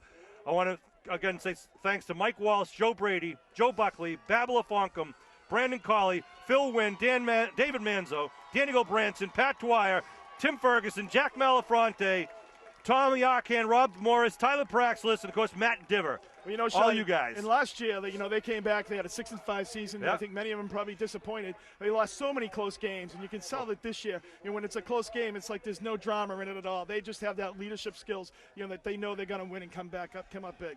I think they lost 3 games last year by less than 4 points. And the Green Wave have done very well in the fourth quarter this season. Let's hope that continues right now. With the ball at the 28-yard line, 2nd and 12 for the Green Wave. I come up with a little. 10 minutes left to go here in the Super Bowl. I think you see a little Jack Malafronte right now, Sean. Carly gives right up the Kilmaine. middle. Kilmaine, nothing doing. They spin. He's going to be stood up at the line of scrimmage. Nothing going. They're really stacking it up in the middle right now. So they'll bring up 3rd and a long 12 here. This would be a big stop for the Spartans. Give them a 1-yard pickup, Sean. Yeah, this would be a first time that anybody's had a 3 and out. Puts the Green Wave in a passing situation, 3rd and 11. Green Wave has not punted today as yet. No. 3rd and a long 11 now. They got to get it over the 40-yard line for the first. Tyler Praxlis, the center, comes out, joined by Matty Whalen, Diver. Well, here they go. They're going to put a man in motion as Fonkum. Looking to throw.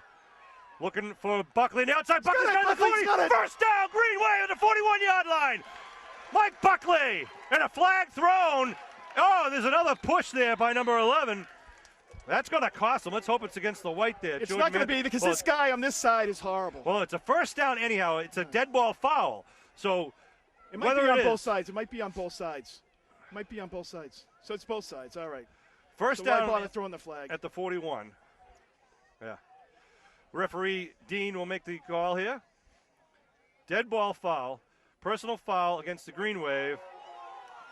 Wait a minute. Dead ball foul. Personal foul against the other side. So it's so it'll be a first down at the 42-yard line. All right. Buckley from Colley. A well-thrown ball. He put that in the air before Buckley made his turn. And Buckley did a great job. He turned with his hands up and did a nice job of catching that ball and stepping over that first down line. Well, Buckley actually went to go back, Sean, and the kid kind of grabbed him back and pulled him back in. So 1st and 10 at the 42-yard line. Huge conversion there for the Green Wave. Absolutely. Keeps the drive going, keeps the Green Wave with the ball. Eye backfield for Fonkum. No, Malafronte underneath. Malafronte breaks. Oh, then he gets stood up. He's still on his feet, though, and then knocked down at the 44-yard line. Pick up a 2. Pick up a 2. You take that, 9 minutes and rolling. Absolutely. This game is an exciting game, Sean, coming down. I'll tell you, 2 Titans here battling for the Super Bowl. This is all about the linemen once again. Absolutely. On both sides of the scrimmage. 2nd and 8 at the 44-yard line.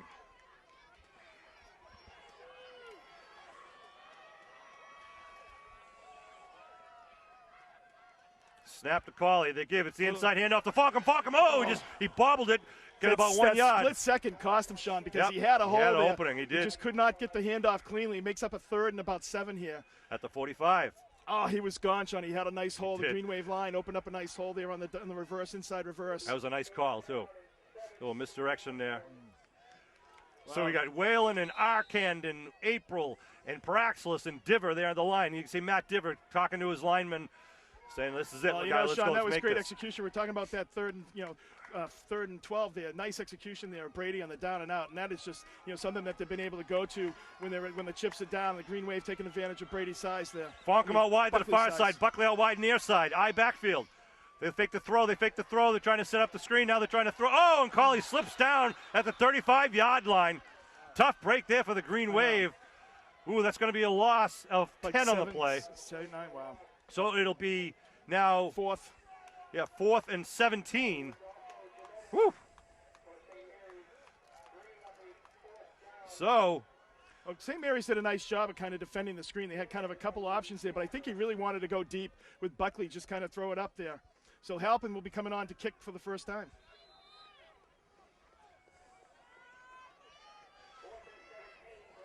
I think they're from the 35, doing a Halpin, return. They're not going to block. good snap. Oh, Halpin shanked. shanked it. Oh, the first time he's done it all year.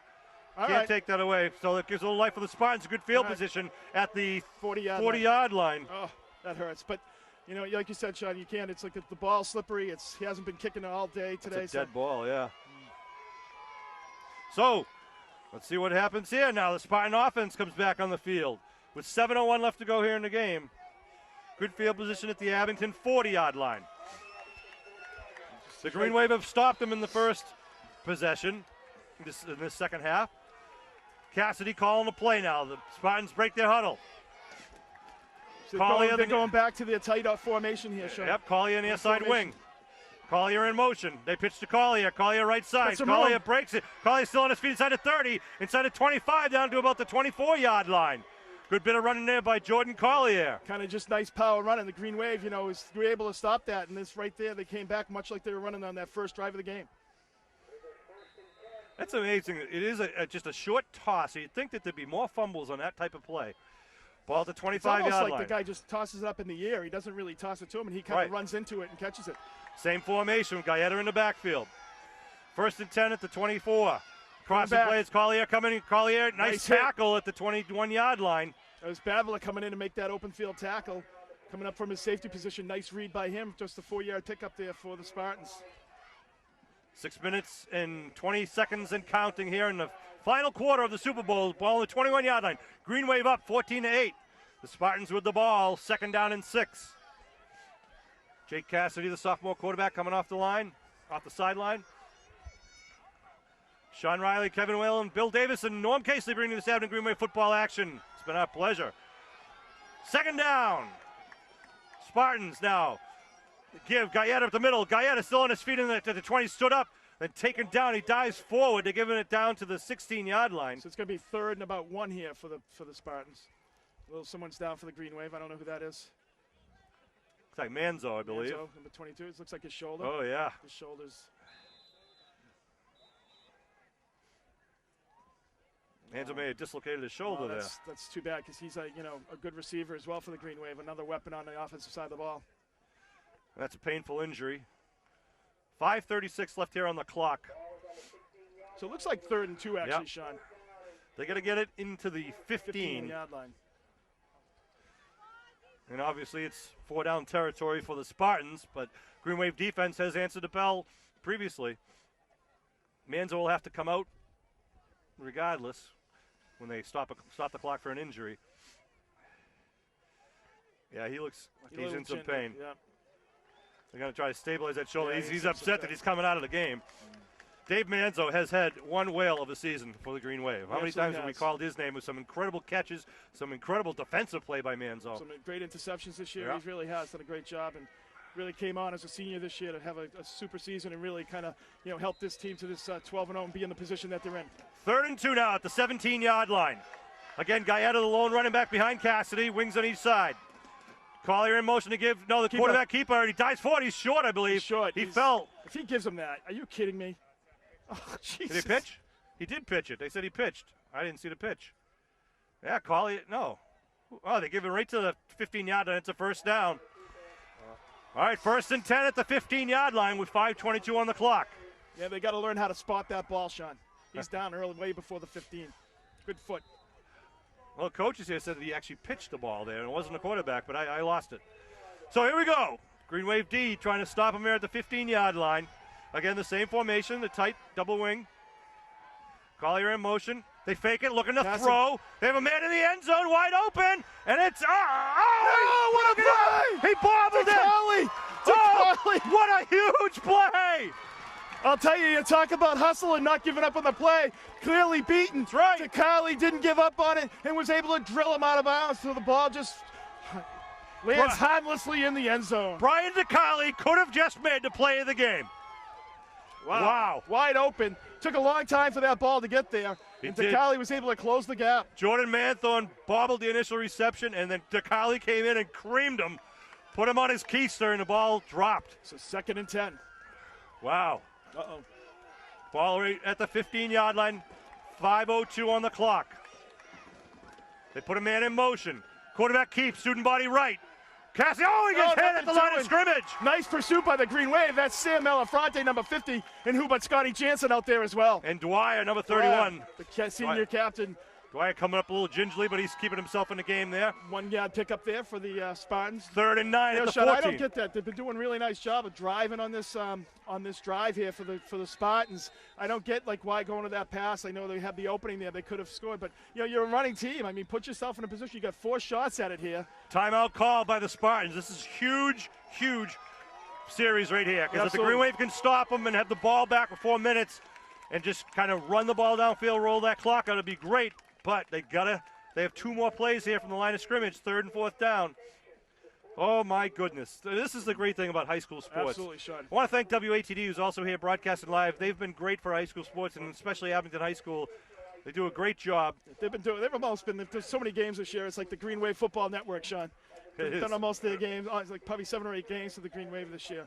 Unfortunately, it looks like Dave Manzo is going to be taken to the hospital to have that shoulder looked at. Better safe than sorry, but hopefully it's just I hate to say it's just a dislocation, but it is that's something. That's what it looks like. It's kind of hanging a little bit there. A separated shoulder. It is something that can be repaired, and he'll be back. But I'm sure he'd love to be out there on the field. Yeah, absolutely. They're not going to let. 4:30 on the clock. 14-8. Green Wave with the lead, but the Spartans with the ball at the 14-yard line. 3rd and a long 9. They got to get inside the 5 to keep the drive alive. Well, and that extra touchdown now, Sean, because a field goal does them no good here. So 3rd and 9. Here they come, breaking the huddle. Oh. They send a wide out to the far side. It's number 5, Sakowicz. Gallardo again in the back. There's a shotgun for Cassidy looking for a possible throw. Cassidy looking to throw. Looking for Sakowicz. He's got Gallardo. He's taking a long time. Puts up. It's a duck. And it's going to be picked up in the end zone. Huge turnover. The only turnover of the game is Joe Brady, number 8. Wow. Joe Brady, the defensive end, drops back into coverage, and there's 4 or 5 Green Wave players there. A huge play by Brady and the Green Wave defense. I'll tell you another thing. DeCarly, we were talking about how he got, sort of wasn't able to cover the guy right after he just got in the game. Right there, he was man for man, step for step with his guy there going into the end zone. He had nowhere to throw it. He had to throw it all the way across the field and allow the Green Wave to react and pick up the interception. And it brings it out to the 20-yard line now with 4:22 on the clock. We've got 3 timeouts here. You get a couple of first downs. You got to take care of business here, boys. That's right. We got to still move the stakes. Let the clock keep running. Now, St. Mary's has blown one of their timeouts. They have 2 more to go. Buckley out wide to the far side. Kilmaine behind Malafronte in the eye. Colley under his center. 1st and 10 at the 20. They give to Kilmaine right side. Kilmaine over the 23, just holding on to that ball. Picking up about 2 or 3. Kilmaine looks like he's a little bit tender. That left ankle they were taping. He hasn't been running the same. Nope, he slowed down just a bit, but that's all right. He's still dangerous. They give him a 3-yard pickup, 2nd and 7. Freeman's going in. How about 32. Joe Brady, huh? Oh, Joe Brady has had a couple of great games this year at the defensive end spot, really coming up huge for the Green Wave. Hey, we were hoping if St. Mary's thought that they had to throw, that might work in Abington's favor, and it did in that occasion. Absolutely, and that's what I was saying, Sean. You know, why when you have the running attack that you have, why would you be throwing on first down there? 2nd down, they're showing blitz. They give Babler He's right got side. some room. Babler was on its over He's the got 30. the first. He's back. Go, Babler, go. Down to 40. Babler down to 50. Turn on the Babler down to Jets. 40. Turn on the Babler on to Jets. 30. Turn on Babler the still his Jets. feet on the 20-yard line. Holy Toledo. Babler, A flag fuck down. him. A flag down back at the 47, but in any event, move the This ball. guy is horrible. This guy's ridiculous.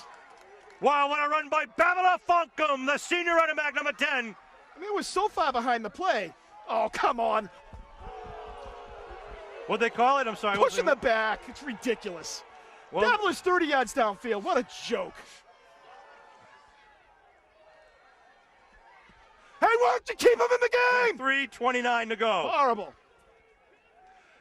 Oh, it's a spot foul, so it's a first down for Right. the Green Wave up near 10 midfield. yards, so. Yeah, it looks like they've This spotted guy's 47. ridiculous. This guy all game long. He's already taken a touchdown.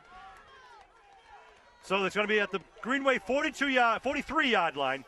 But a huge run by Babler Absolutely. Funkum to We've get been him waiting out. for that breakout all game long, Sean, all the second half of the year, and Babler You know, finally having it. I was going to say, well, you know, Babler was the guy who carried him in the first half of the year in a couple of 3-touchdown games. He was huge. He leads the team with 13 touchdowns. Then it became, you know, the Kilmaine and Dwyer. Then it became Malafronte. Lately it was back to Kilmaine, and Babler now strikes. 1st and 10 at the 43. Kilmaine with the ball left side. Got some Kilmaine room. turns it in. Kilmaine at the 45 up to the 50 down. Oh, very close Short to the at first down. Very short there. Nice job of the defense there, number 65. Really Clock coming up rolls. and saving a touchdown, Nick Lee, because he was off to the races. One of their captains. He's just short of the first down. It'll be 2nd down and 1. Well, Ball. inside spot and territory here, Sean. The Green Wave is just going to keep it on the ground. You've got the touchdown lead, 6 points. You want to take the clock, take as much time off the clock. You know, you get this next first down, it's you know, it's pretty much over. The clock is rolling at 2:42 and rolling right now. Green Wave have 3 timeouts. St. Mary's has 2 timeouts. Abington's going to take their time with every series, with every play here. 2nd down. 2nd and really 1, but they line it up 2nd and 2. Give right side Malafronte. got some room. Malafronte side to 45. Hold that ball down to 40. First down. Abington High down. School. Keep it going. Wow, Jack Malafronte coming up with ripping off a big 10 yards there for the Green Wave. Oh, and he punished Sakowicz too on that tackle. Wow. Number 5, he came up a little ginger. Well, they're going to get the ball. Clock The clock stops. stops, so this, Just but it set the- keeps now going. it goes. Now So they the roll go- it. Now it's set, but the Green Wave can wait for like 25, 30 seconds. They're going to call a Yep. timeout here. That's right, because the clock started at 2. Now they stop it at 2:16. So they only have Green one timeout Wave, to go. 14-8 right now. They got to maintain possession of the ball and keep the chains rolling. As you said, Sean, Whoa. I mean, as much as the kids, and the coach will give you all the credit to the kids because they're the ones, you know, this team, it's like worked so hard in the weight room all year long, and the coaches are really dedicated to it. And, it's just one of those things that, you know, just got to finish this game off. They've got a few minutes to go. Woo! So nice job by the Green Wave, and you got to give credit to the coaches, you know, Coach Riley and, you know, of course, Coach Kelleher, the head coach. But, you know, in the spirit of this team, obviously, you know, what they've been through with Coach, you know, Coach Chirokis, it's really Right. great to see, you know. You know, and those kids, we're not just talking about that. Those kids think about that and they talk about that, how they want to win this for their families, for their school, for Coach Chirokis, for Coach Kelleher and his wife. It means a lot to them. Absolutely. Nice job, though, by the Green Wave here. I'll tell you, St. Mary's has really put on a great game, too. I tell you, go to the Enterprise website, and if you look at the video when it says Abington High School prepares for the Super Bowl, and listen to what Joe Brady has to say in that video, it's impressive.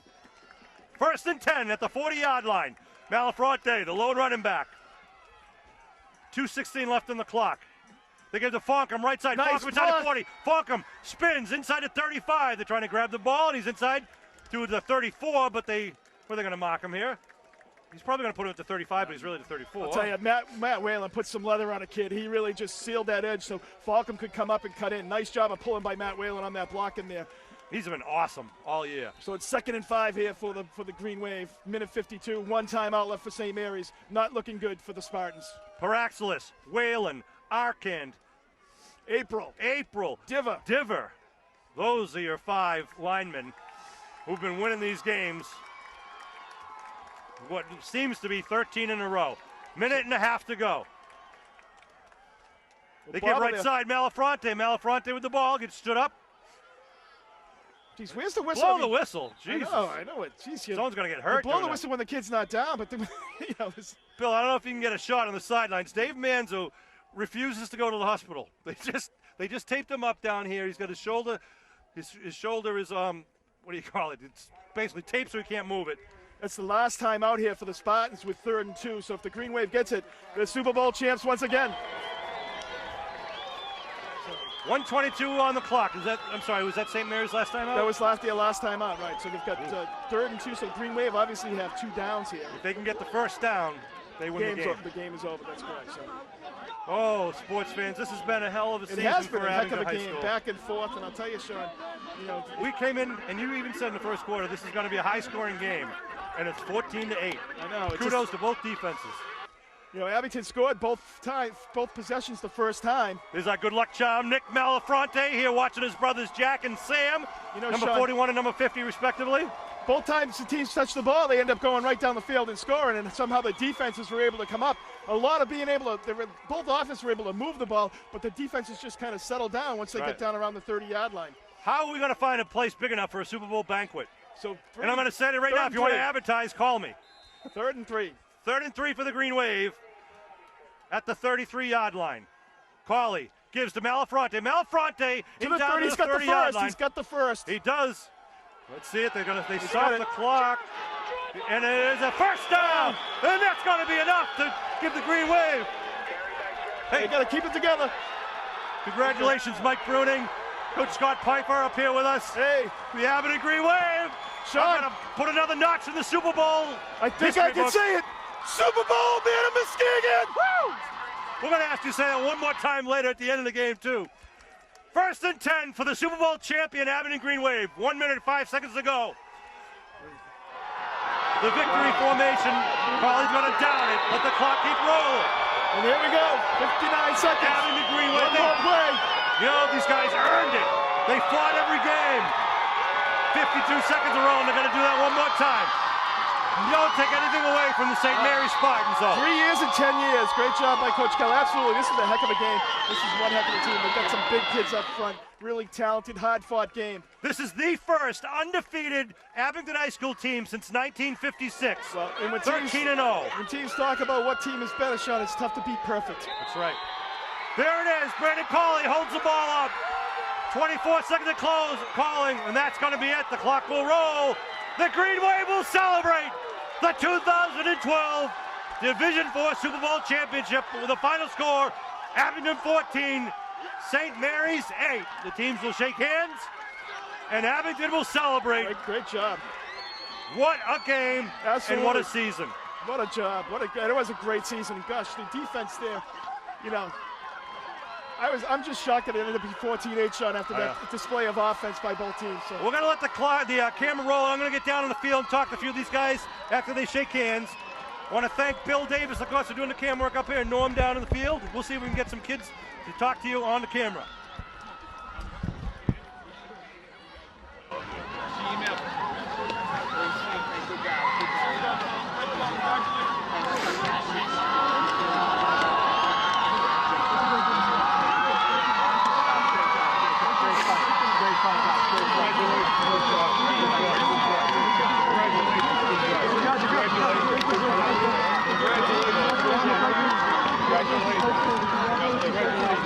Congratulations.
your 2012 Division 4 state finalists.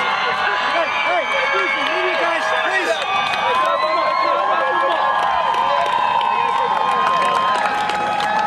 And now, we have the captains and coaches from Abington High School.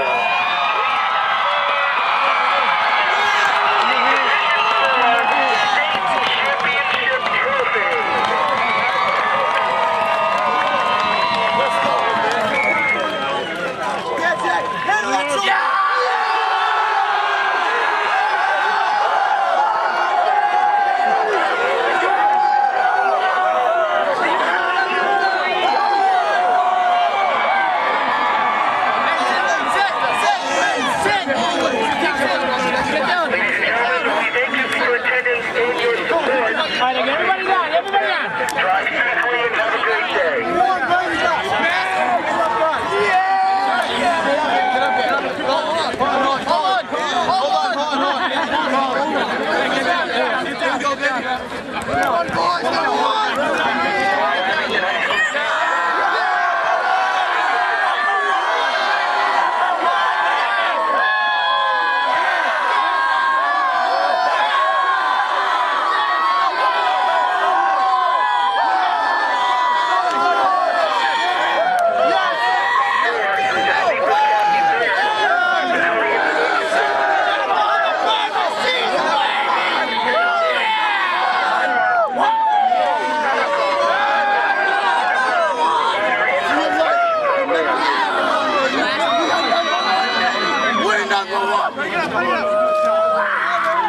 Hey, one boy, get out of the way. Get out of the way.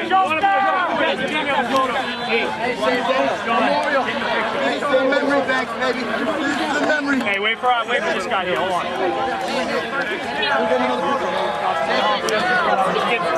Where's Manzo?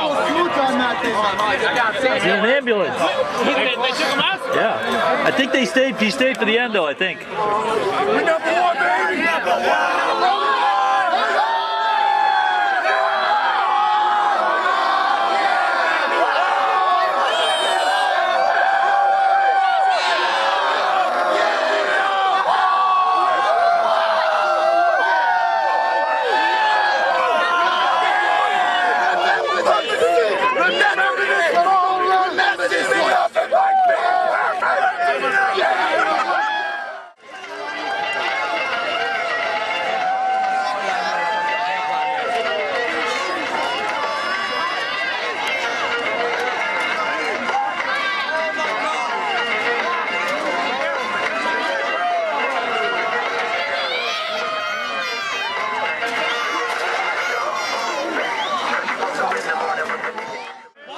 Hey, ladies and gentlemen, third Super Bowl champions. We got Matt Whalen. Number one, man. Jack Malafronte. You guys want to say anything to your fans and family at home right now? Thank you. Thank you so much. Look at the weather. It's snowing. It's like 30 degrees out. We've packed the stands. Thousands of people. This town loves Greenway football. Hey, right here makes the longest touchdown run of the season in the Super Bowl. Good timing for you. There it is. Again, when we need 2 yards, we get 4 yards from this man, sometimes 14 yards. And you are just one of the many. Here's our kid. The linemen won the game again. Unbelievable stuff. This has been an incredible team every year for the team. You all stepped up. Fastest lineman in the county right here. Unbelievable. Guys, anyone want to say, DeCarly, play of the game, back of the end zone, knocks the ball away, turns the tide right there. Green Wave get the ball, we run it out. What's it feeling? What's it helping? Big man. What's it feel like taking a trophy home, guys? Unbelievable. Steve Manning, everywhere, all the time. He'll tell you that too. Brady with the big third down catch on the sideline. The good hands people. Unbelievable. Nedley back in the line. The linemen are awesome. Good job. 14-8. Abington Green Wave win the Super Bowl. The first perfect season since 1956. 13-0. No team has done it in 56 years. This team did it. Come on, Jeff!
They just left. Huh? Oh, man. 2005. Ooh. I told you, honey. You were the crazy people on my report.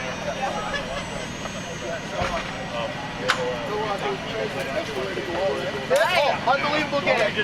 Right? Best way to go out right here. Stay down. Number one. Yeah. Number one. Okay. Remember it. Remember it. Yeah. Hi, boy. Jim. Congratulations. Hey, thank you very much. Appreciate it. All right, wonderful day for the Green Wave. Always feels good right now to be a Green Waver.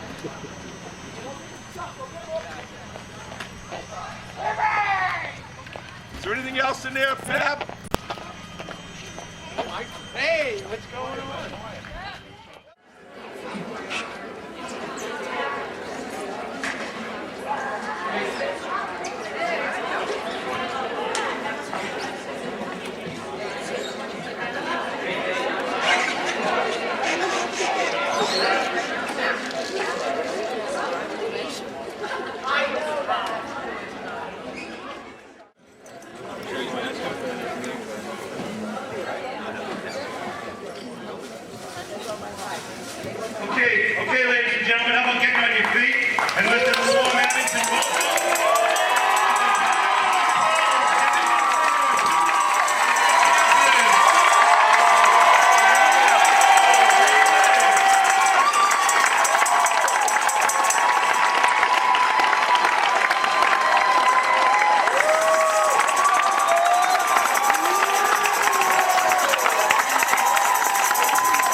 I love to win, and I'm thinking to myself, I hate to lose. And then he goes, I hate to lose. Yep.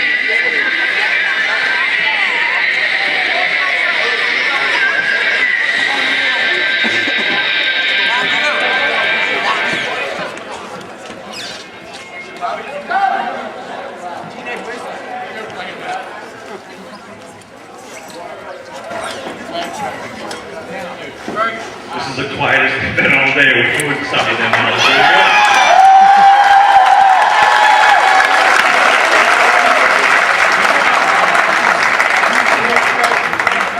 All right, welcome to Frollo School. Apparently now the traditional celebration point for post-Super Bowl celebrations, the third Super Bowl in Abbott High School history.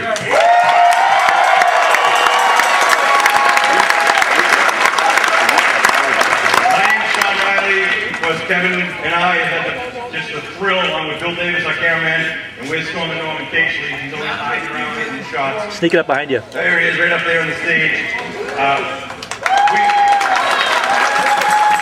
our job easy. It's always fun for us to do cable TV, but when you guys are winning and kicking butt like you do, it's easy. Well, all the superlatives, we run out, even Kevin runs out of words sometimes. Crazy. He's got one way later.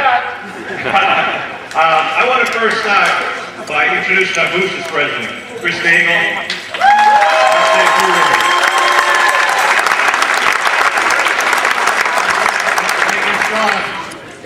It's a good day to be in Green Wave Nation, eh?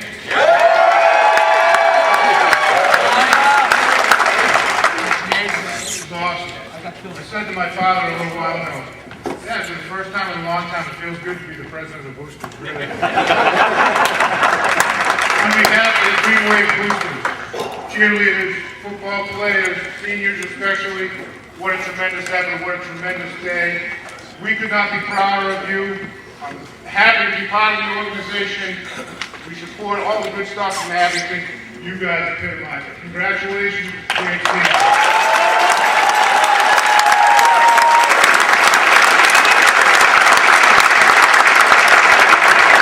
Thank you, Chris.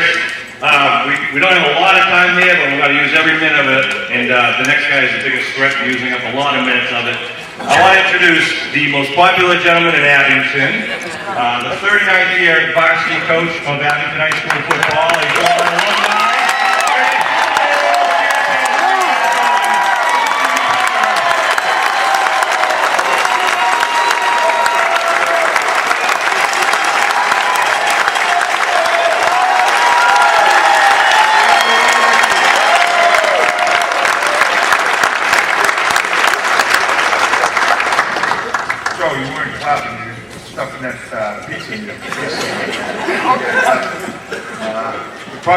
Would probably want to ask Max Domain if he thought I was the most popular guy. But on behalf of the football program, the coaches, all right, the high school, we certainly would like to thank you as fans. You've done all for us over the years, particularly this year when we were playing. We thank you very much for all your support, all your excitement for everything that you do, and certainly Boosters organization for everything that you do for ourselves and all the other sports programs at the high school. Without you guys, truly, we would be able to accomplish everything that we do. It is certainly my pleasure, along with the other coaches, to be able to have been here this year. All right, because certainly there was some anticipation as we came into the year as to what you guys could accomplish. We knew coming in that we had a pretty good group of football players who were very competitive. Looking at the schedule, we knew each and every week that we would be competitive as long as maybe we, kept ourselves from away from injuries. And game by game, all right, you got the job done. Each and every game, you get the job done. One week after the other weekend, you get yourselves into what, you as athletes and anyone would like to be in, that ultimate game. All right, that ultimate game being the Super Bowl. And it's an exciting time. It really, truly is for yourselves, and for all your family and all your friends that come here to go to the game. And I certainly want to say, we always talk about how much following that we have. And you folks out there who come to the away games, you came to this game today. You know, everybody mentions about how many people we have that follow us, you know, football team with the fans, and geez, thank you very much for that. Give yourself an applause.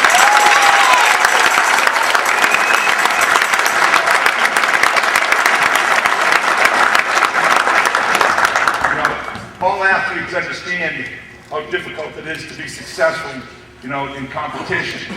You know, the preparation that you have to put into it, the diligence that you have, the leadership you have to show, the discipline that you have to maintain, all of those things. It's not easy. It simply is not easy. And as I tell people when they talk to me, geez, you know, you guys were 9-0, 8-0, 11-0, 6-0. They must be all excited. No, I have just as many problems. You know, these guys made 6-0 as they are if they were 0-6. But you know, they persevered through me.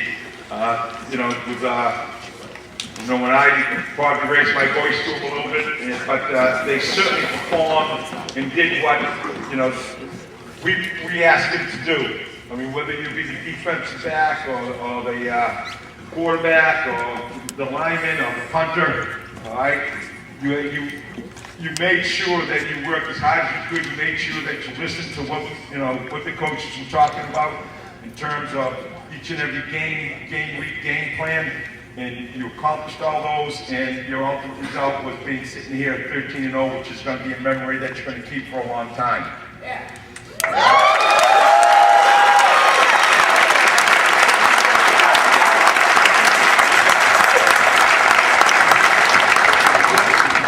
It doesn't really get any better than this.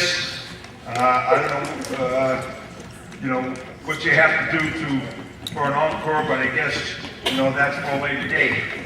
But all I want to say is, I think it's a great day to be a Green Wave.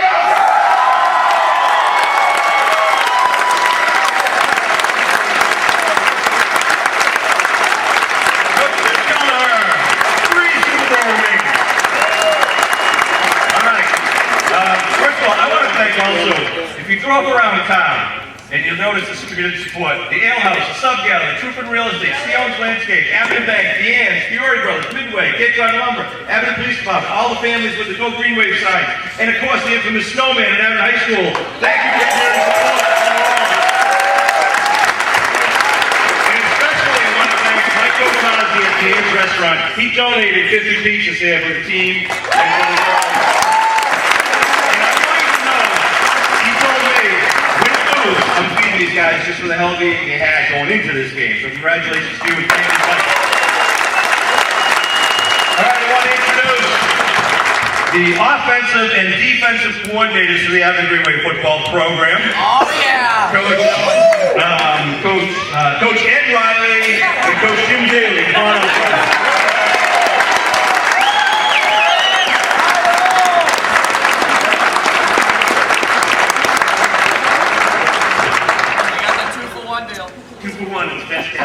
First of all, thank you all for coming today. It was a great day to Green Wave.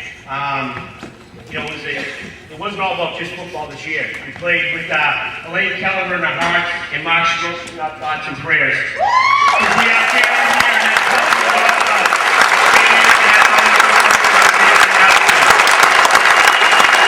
and decades and decades ago, it seems, Jim Kelleher opened his arms and welcomed me into his family and welcomed me into this program, and there's not a day that goes by that I'm not thankful for that.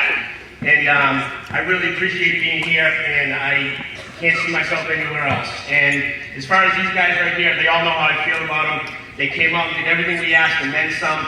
And it was just a terrific day, and it doesn't get any better than this. And so all these seniors going forward, I wish them well, and their future endeavors everywhere. And you underclassmen, there it is. It's the tone. It's been set. And next year, 13-0 looks pretty good again to me. So it deserves it. Defense does win championships.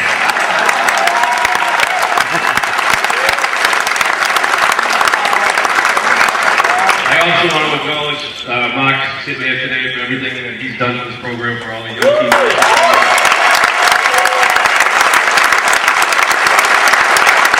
I want to thank everyone for being here, supporting us all year long.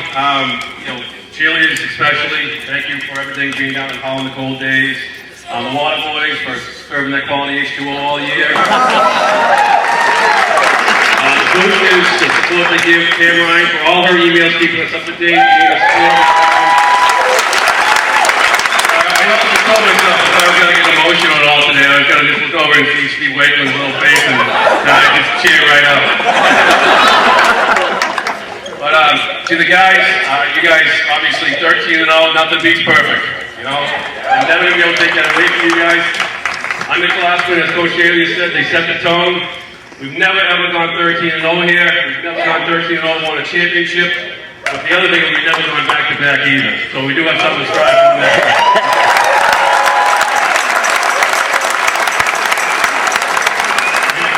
Quick little thing I'd like to do, you know, being the third one and all. I know all the running backs and receivers and quarterbacks get all the notoriety. So I want to just quickly introduce our offensive line because they don't get enough credit.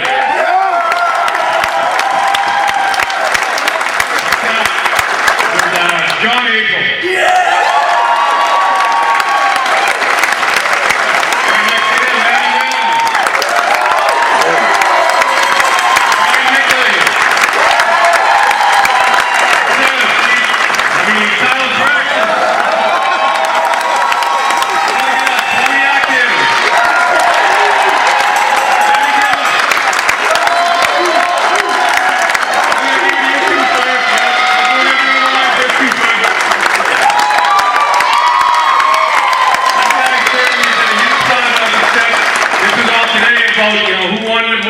And these guys set the tone from the very first play and allowed, you know, Fabler and Jack and all these other guys, you know, Bobby over here to get all those nice long runs.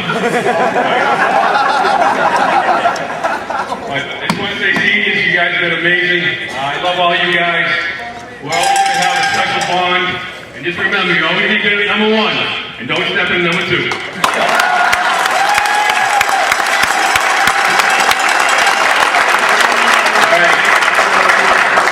As I mentioned earlier, this has been a very, very, very special year.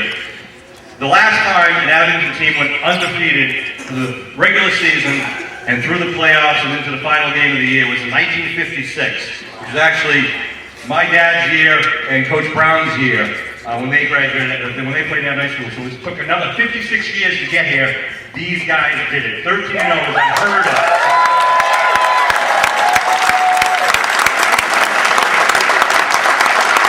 We had a lot going on. I mean, we had the brothers that play on the team, you know, the three-headed monsters. They talked about the newspapers, the linemen that could not be denied on both sides of the ball. We had everything going on, and we had a lot of hardship we had to work through, which made this, not only this team, but this community, a family, just getting behind you guys and rallying behind you guys, and you guys did it. And I can't tell you how proud this community of Abington is of you guys and the way you represented our town.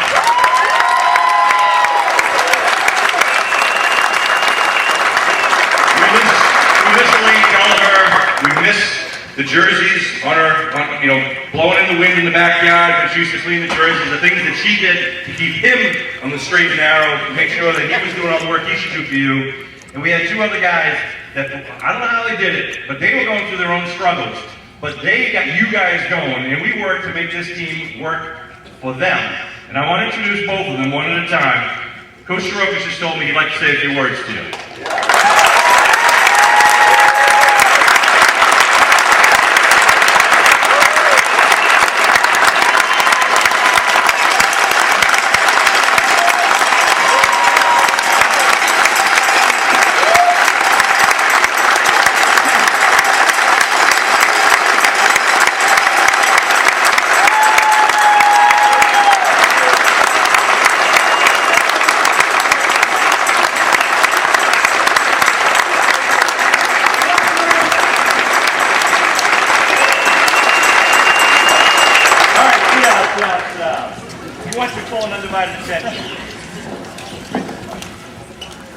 Good job, fellas. Actually, great job. You know, last time I spoke to you guys, they talked about the love of family and the love of my football family. I cannot thank you enough for everything that you've done for me this year, whether it was that helmet football or just being able to watch videos of games. I mean, You guys are just unbelievable. And, you know, I wish I could have attended every game. I wish I could have attended every practice, every hot day in August. You know, all the cold days that you went through the last couple days. But, you know, you guys are unbelievable. And like they said, no one can take this away from you. Nobody. You will remember it the rest of your life. Congratulations.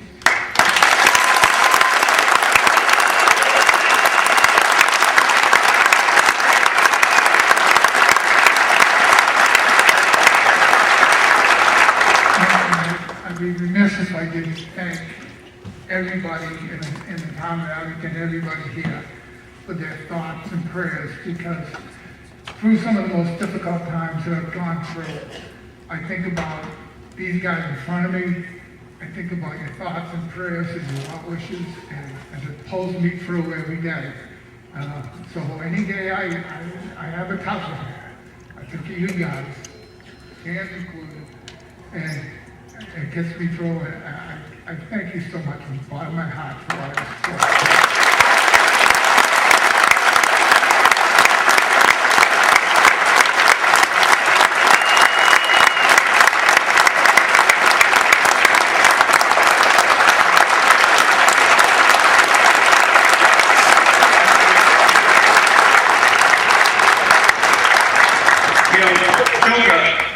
I got to point out to you, the two games that you were able to show up and be there on the sidelines tonight, you had the press booth, which was great, were two of the most important games of the season that we really needed you to be there. You were there at Mashpee when we needed the kick butt against the Falcons, and boy did we, and we thank you, you're a good luck charm. And then you were there for today's game against the Super Bowl team that came in and wanted to take it to us, but these guys stood up for you and for themselves, so thank you, you're one of our good luck charms.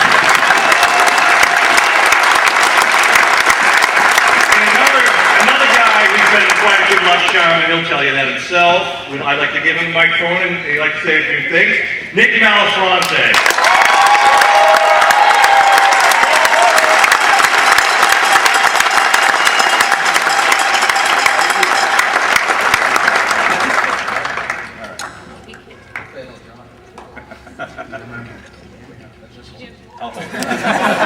Alright, first let me say congratulations to all you guys. This is really incredible, so soak it in, you know what I mean? It's awesome. And like Mark said, I want to thank the whole town of Abington for everything you guys have done with me and the football team. You guys keep me sane when I need it most, so it's awesome. And the seniors, you guys worked. I know how hard you guys worked all 4 years, weight room and everything. You guys took this, you took it by the horns this year, and you led this team to this championship, so congratulations to all you guys. You guys really did well.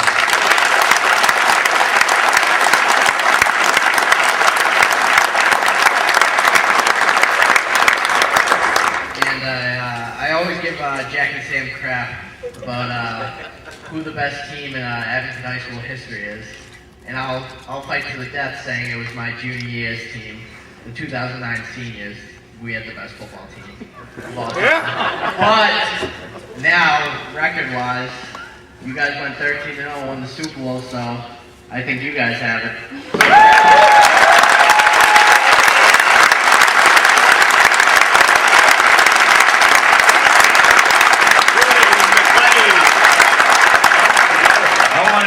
Thank you, Jack. I'm going to bring up quickly a couple of the assistant coaches and see if any one of them want to say anything. Especially Bruno, Mike Bruning, and Matt McLean, who are on the 2005 Super Bowl team, who played at Curry College and won.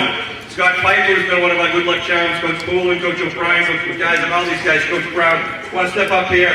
You guys say a few words.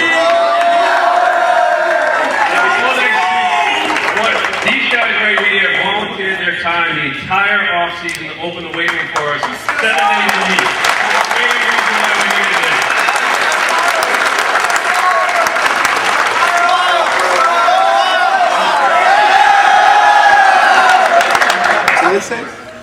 As Coach Riley said, yeah, we started opening the weight room back in January, and these guys just bought on, and they started coming full force every week, and we knew we had something special when, you know, they started holding each other accountable.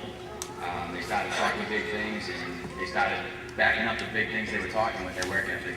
You know, whether it was Joe Brady throwing up his lunch that he just finished eating before he showed up, or, you know, someone over there coughing their brains out, laying out in the field because they were just working themselves to exhaustion. You know, their efforts, you know, I'm not surprised. We're 13-0 for a reason, and it showed this whole summer. And Tuesday morning, 8 o'clock, we got to wake them again. After school, guys.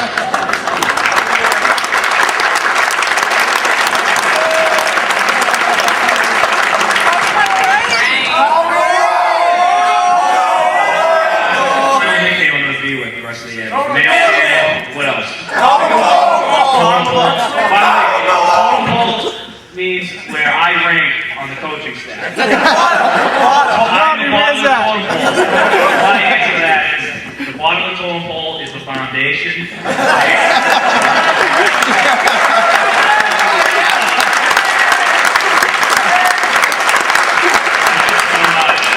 Me and Mike especially, and Coach Piper, you know, we just took the things we learned in college. Me and Mike both played at Plymouth State. We took everything we learned there. We taught to you guys. You know, you can take a player who's maybe not the most athletic person on the field, but you turn him into a technician, which we did with a lot of you guys. That's all you have to do. But again, the weight room starts again soon. Let's get more of you guys in there. Congratulations.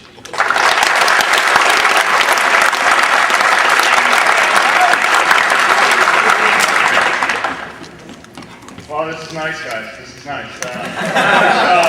9 years of Quincy, you guys know, and nothing like this. You know, first year there, actually, we had a pleasure to go playoff, but you know, it didn't turn out as well as it did this year with you guys. So, no, great. Like the coach has been saying, great senior class, and great support from the juniors and sophomores. There's good things to come here. You know, it's been a blast. Future right there.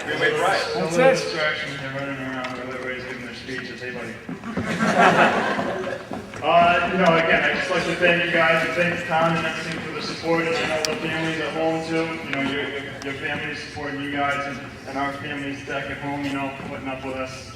You know, being out here. You know, spending a lot of our time here with you guys. So, just want to thank you guys all. Thank you guys. Great job.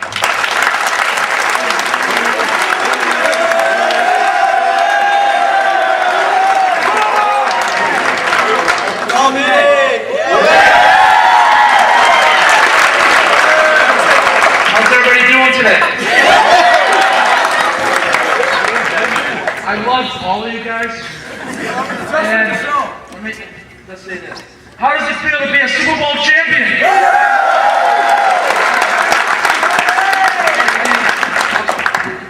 When it's coming back next year, let's do it again.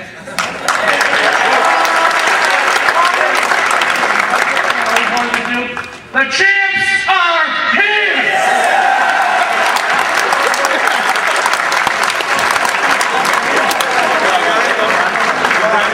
Speech back. I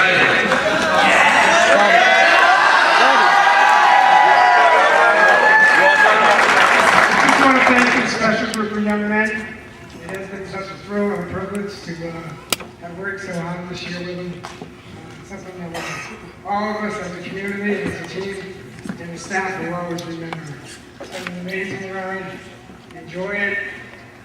Also want to thank my coaches, Coach Kelleher, and the rest of the staff that have implemented just a tremendous philosophy. And you know, a lot of it that we've achieved goes to the work that those guys have done, believe it or not. I'm not including myself because these guys are the heart and soul of the program back here. So give them a warm applause, please.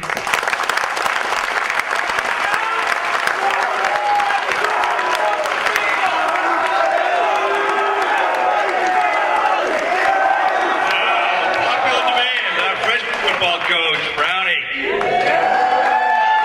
Champions are won in the Muscle Fields. The water's a little different over there. No, but Coach Kelleher, Coach Rowley brought me over here 3 years ago, and it's just been an honor and pleasure to be here to teach Mac Kilmaine what 49 Pride is. He still doesn't know, but we appreciate every day, and You know, Coach O'Brien, myself, we got real good at keeping you guys off the white line. It's a lot of work on Friday nights, but someone's got to do it. Just want to thank you for a great run, and freshman coaches get rings too, right? Freshman coaches get rings too. Thank you.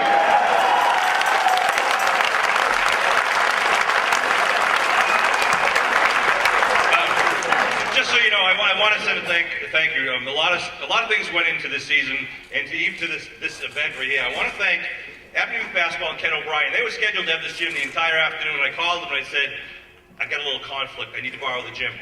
They were thrilled to help us. They cleared the schedule. They rearranged the practice so the Green Wave could celebrate. So I want to say thank you to the Youth Basketball and Ken O'Brien.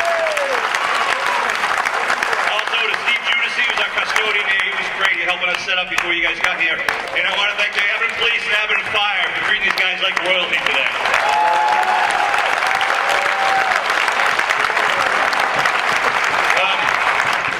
When I do cable TV, I'm kind of known as the straight man. And then I get this guy who works with me who kind of gets me excited, gets a lot of people excited. I'd like to, I'm not sure if we should, but I want to give him a microphone because Kevin said he wanted to say a few words. Kevin Whalen!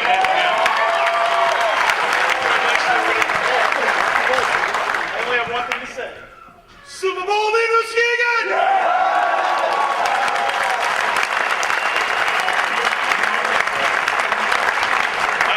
That's 53 times this year we've been able to hear Kevin say touchdown man Muskegon, which has been a thrill. And what I think is great about this team, out of the 53 touchdowns we've scored, 14 different players have scored. This is an incredible team.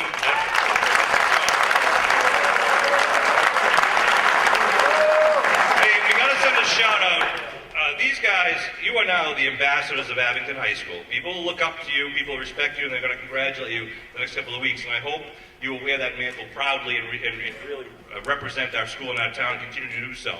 And a group of kids that really look up to you guys are our youth football players. And I don't think we should go any further without congratulating the Abington Youth Football Mites. They are also the 2012 Super Bowl champions.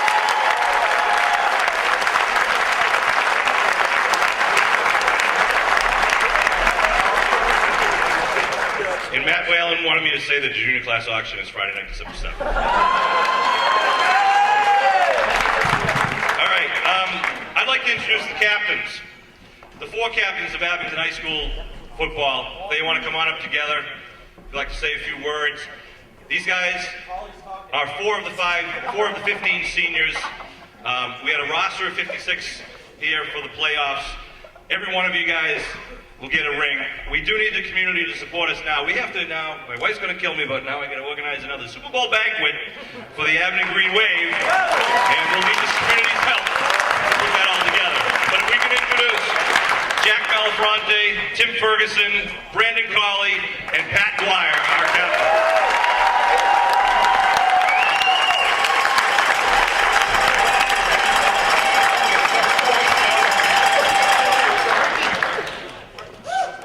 I guess they want a little room to play here. I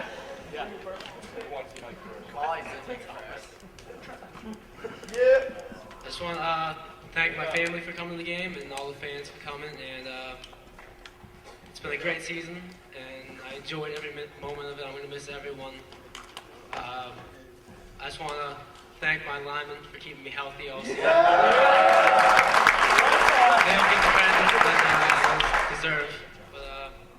Yeah, it was a great season. I love every single one of you guys.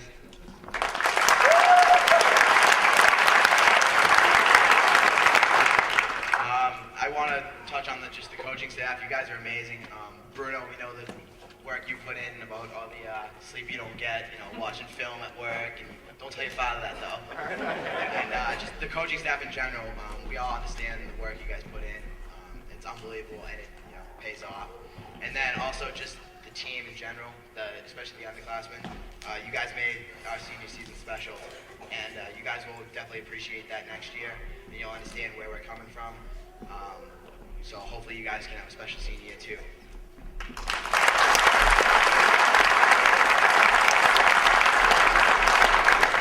I don't really know what to say, but in my head I said I was going to thank Bruning and McLean for opening up the weight room, and then it's been said a few times.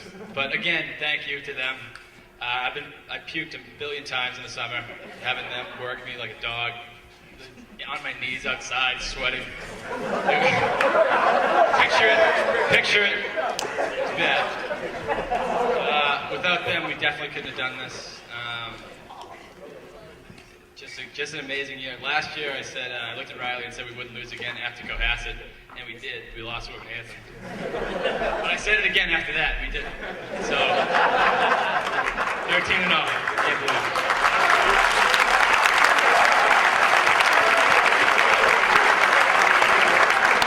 I just want to thank my family and friends and all the fans coming out and supporting us, and Tony. And defense really does win championships, right, Coach? And that's pretty much it.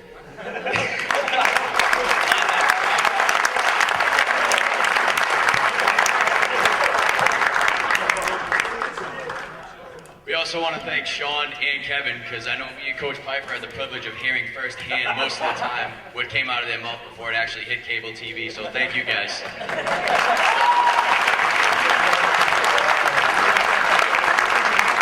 All right, I'd like to give the other seniors a chance to say a few words if you'd like to.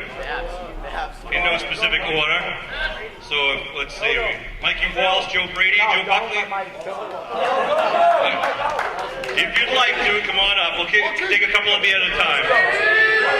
Actually, you know what? Hey, all the seniors stand on up here. All the seniors.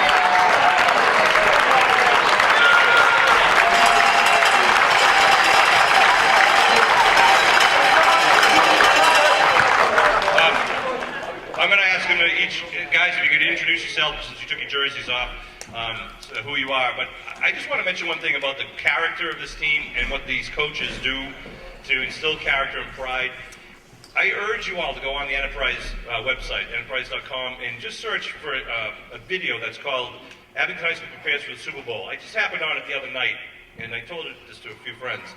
And I clicked on it, and it was Tommy Arkin and Joe Brady. You got to listen to the class that these teenagers have, talking about not a football game, but they were talking about how proud they are of this community and how this community supports them and how the coaches tell them to be gentlemen and to love and support their families and their teammates. And it's amazing what Coach Kelleher does to make these kids into men. And I urge you to all watch that and listen. I'd like to start with number 8, Joe Brady. First of all, Pfeiffer, you're really not doing a good job of controlling your kids still, so...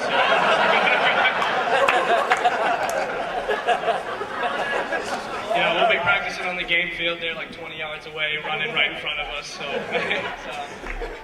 But I just want to thank everybody, my teammates, the community and everybody, just putting effort into helping us have a great season. Just all of my teammates having my back throughout the season, through the good and bad days, the cold ones, the 95-degree double sessions, and I really think all the hard work that we put in paid off. Clearly 13-0, and I wouldn't have it any other way. I wouldn't have it with any other guys.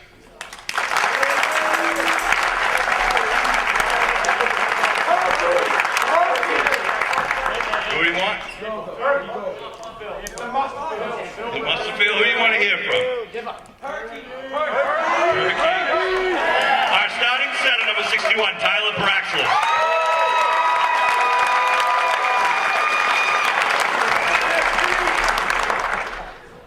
First off, I just want to say that we're missing one of our seniors, and it's Dave Manzo. He's in the hospital. Oh, yeah.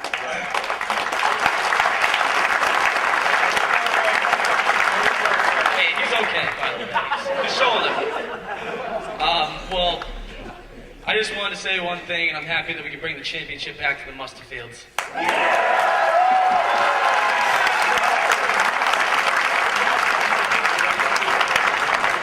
Mr. Diver? I said it today during the game. If you watch any of the games or any of the films, when they go around the end, and you got these fast guys like Fonkum and Kilmaine, sometimes Melafronte, but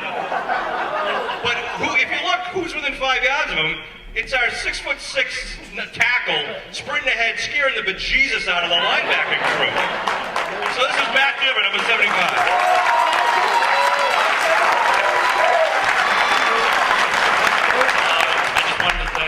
Coach Kell and Coach Pfeiffer for teaching us everything that they do teach us for offensive line.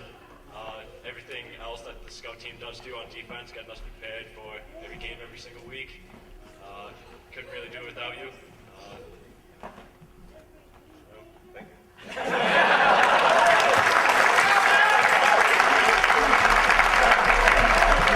All right, Phil Witt.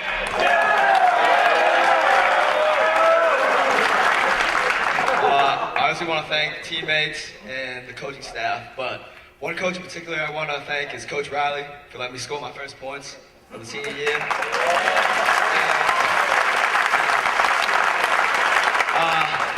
I don't really know what else to say, but I want to thank, obviously, the community, the other 15 seniors, 14 seniors, and I'm glad to be a Super Bowl champion. Thank you. A couple of these guys are shy, but it's probably better that you don't hear from them in the microphone. We got two more here. We got one of our offensive linemen, Tommy Arcon.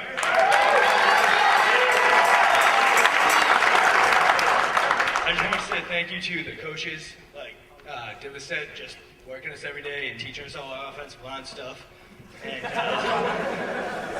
just believing in us and giving us the chance to get out there.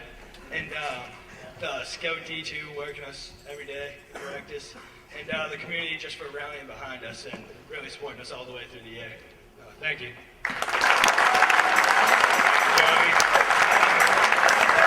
Next guy, and apparently the last guy, unless someone else wants to step up, is a kid who started the season off on fire and sent shockwaves through the South Shore League.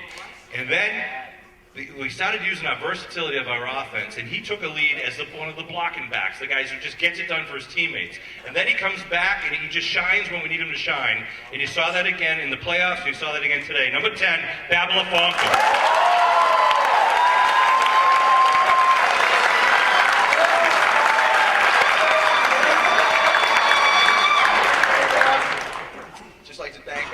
My players and teammates, best season I've ever had. You guys are all awesome. Thanks to all the coaches. I mean, especially Coach Kell, scaring us into being gentlemen, doing my job. And it's just been the best time of my life. I mean, I couldn't picture it with any other team. And I mean, especially to the community, because I've only been here for 3 years, and this is the tightest community I've ever seen. All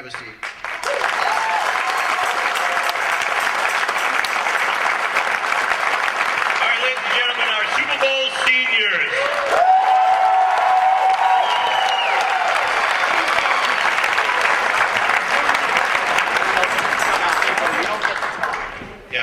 Buckley, Diver, and Collie, and a few others want me to remind you that basketball season starts next week. We hope that you all be in the stands.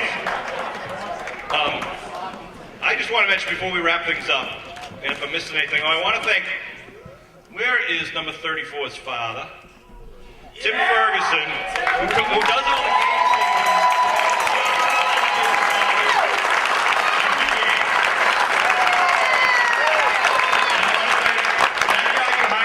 Bill Davis, who brings you every single game, almost every community event. Without him, you wouldn't be there.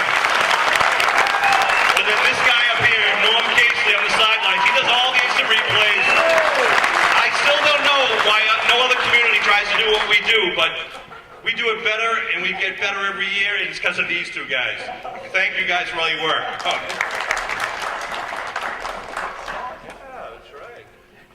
All the behind-the-scene things that that builds a team, builds character. We have to thank Mrs. Malafronte for her pasta parties. The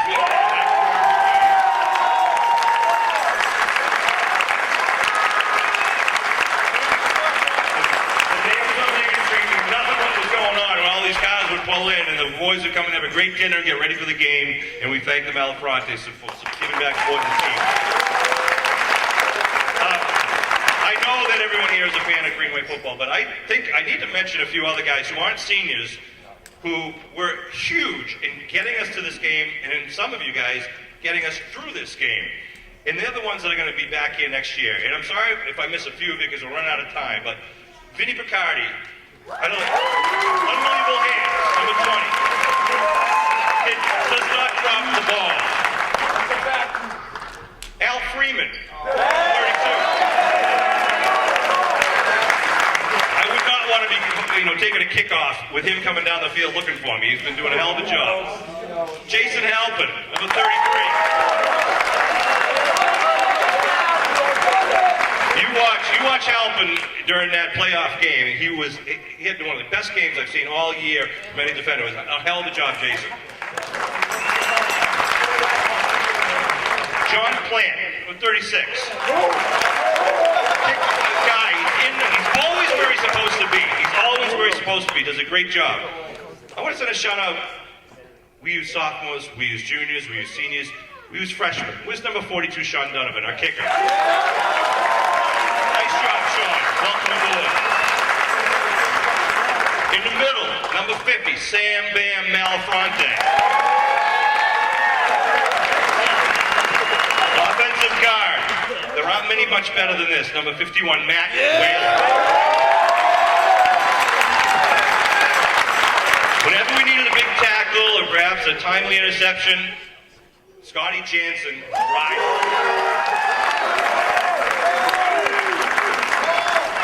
A consummate team player, was out with a concussion, came back to play, make sure he put a little ending on his career here, but he's only a junior. That's Brian Nickley.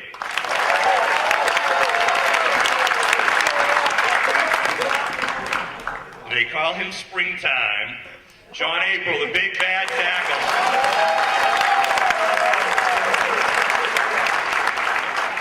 George Cellini, number 71. Big man coming up.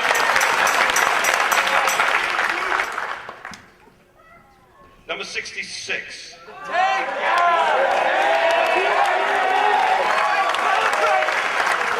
Manning.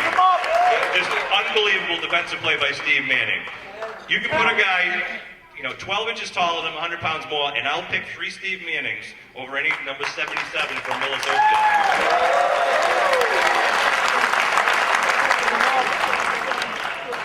Every once in a while, a guy doesn't get a lot of notoriety, but he just does his job. Even when he makes a mistake, he corrects it. And today we saw a perfect example of a kid who's coached well, who plays hard, and doesn't give up till the play's over. I consider this today the play of the game. Brian DeCarly, in the end zone.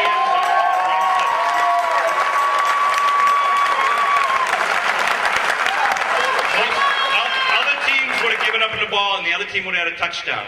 Brian turned around, the kid bobbled it, and he blasted him and put him on his keister. Saved the game for Green Wave.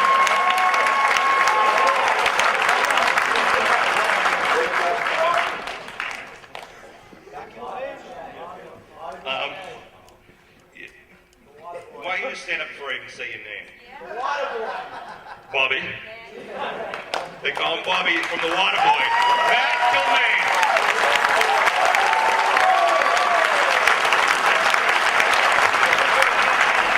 Now, I'm going to say this for you, because I know you mean this, that your linemen set those holes for you, but I've never seen a kid with a fifth gear like Matt Kilmaine. I mean, this kid outrunning everything. He really pushed us. When we needed, I told you, Babila started off this season. He was unbelievable. People were just nervous about Abington. Jack Malafronte is the game of his life against East Bridgewater. Then Kilmaine has the game of his life in the playoff game. Today, he broke another record for the season and had the longest run from scrimmage of the year. Thank God it was today, 79 yards. Matt Kilmaine.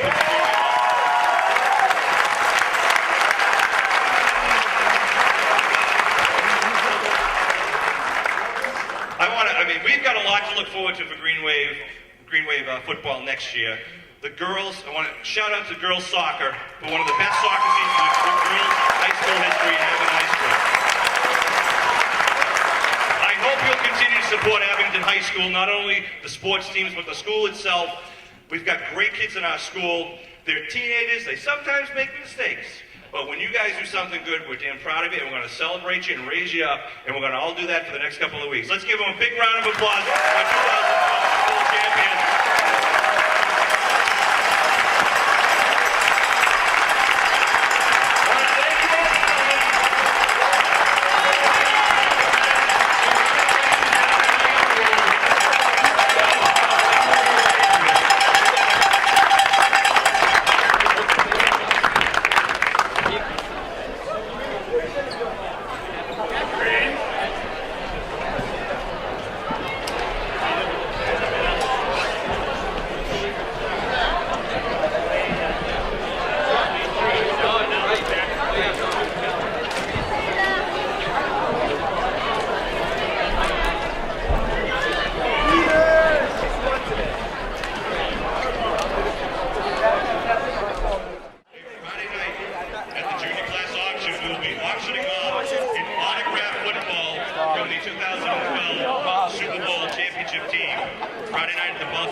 Junior class auction. He doesn't We'll just be say there. no. Dude, I will bet you all the money in the world we don't get rid of this. Yeah, I know. You're not getting it. All right.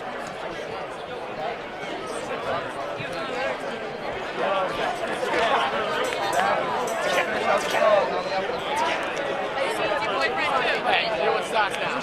You know what starts now? Gym season, baby. Oh, I did.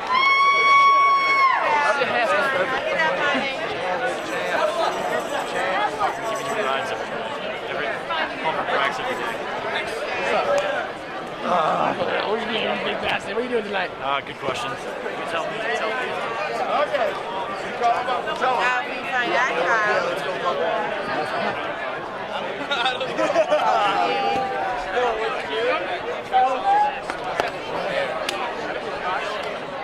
Ryan. Wave. Yeah, you think that was like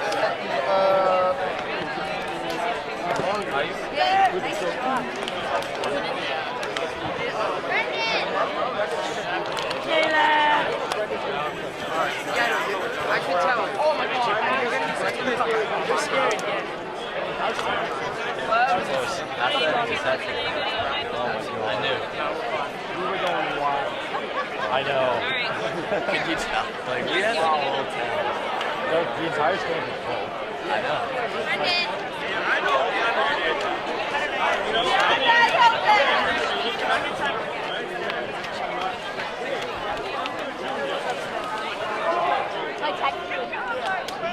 Hey, we're on TV. Like, I'd rather like.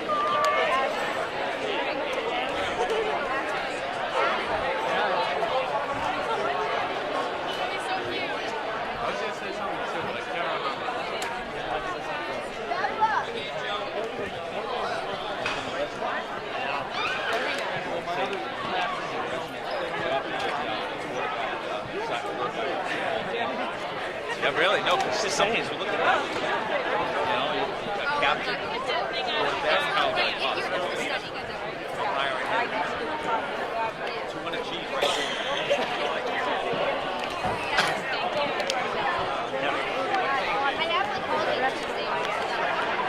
Good with that.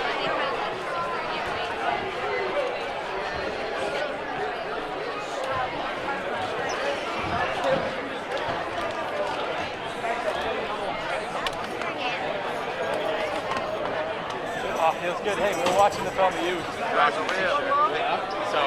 what was I running? Super Bowl? Yeah, only one.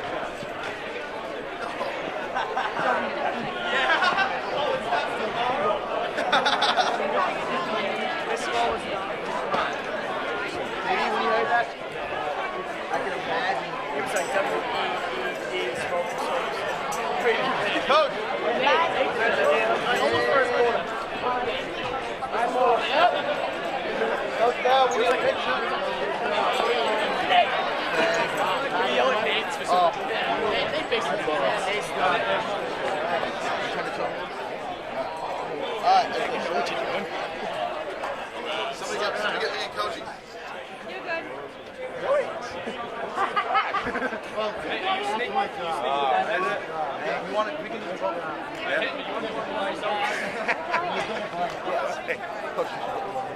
Come on, stay still.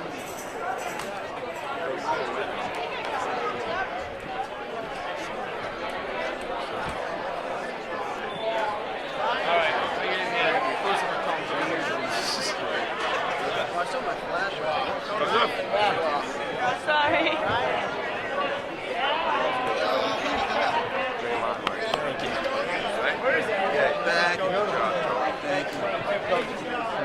Thank you so much. Thank you for such a nice season.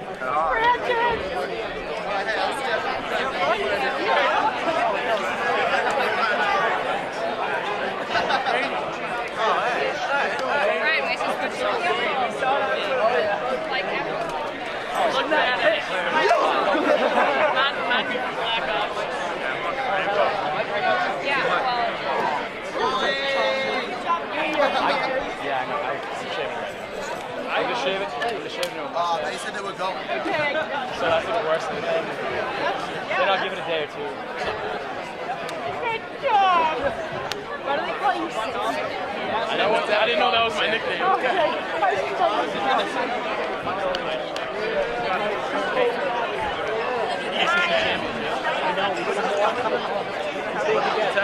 This state can get 200 times better if Georgia beats Alabama.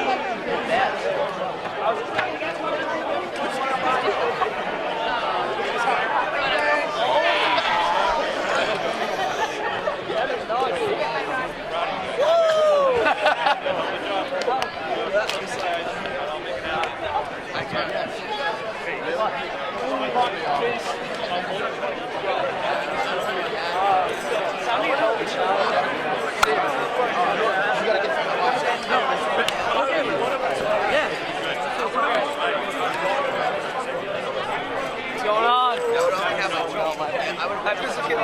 Like I'm leaving here.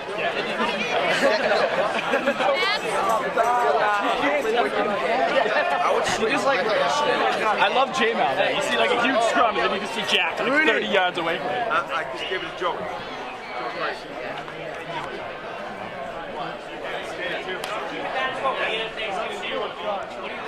He's already got some Thanksgiving Day trip going. Wasn't it? I know, that's what I kept telling you when you were talking. Yeah, not my, I like it.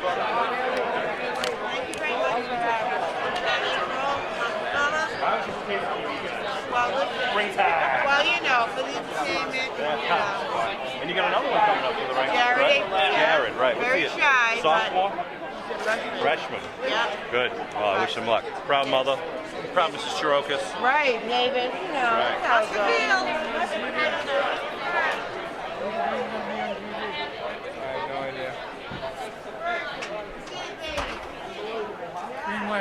Great. Coach.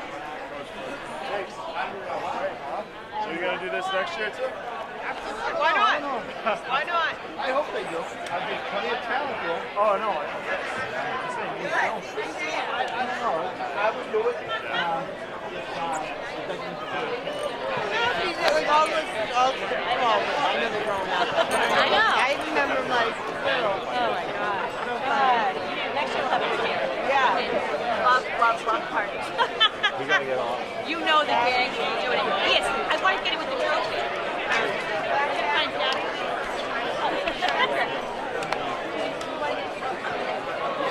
Thank you for all you do. I would quit everything and just do this. I know. Thank you, though. Who's got the trophy? Gonna get the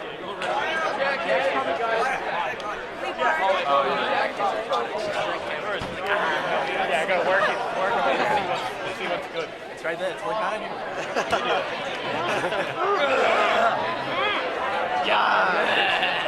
Grab the camera. Oh, What you guys yeah. Sausages. I think they want to be you.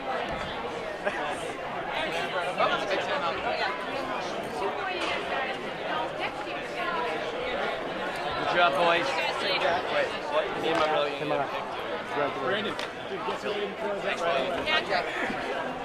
Pat. Going up. EST. Hey, Cam. Oh, hi. Hey, Pathead. Hey, Chris. Billy.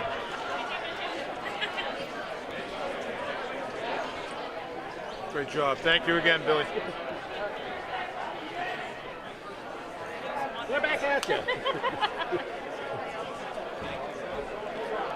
It's okay, I'll take it.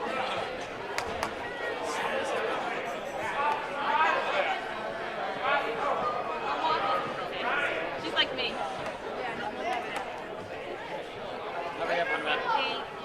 Thank you.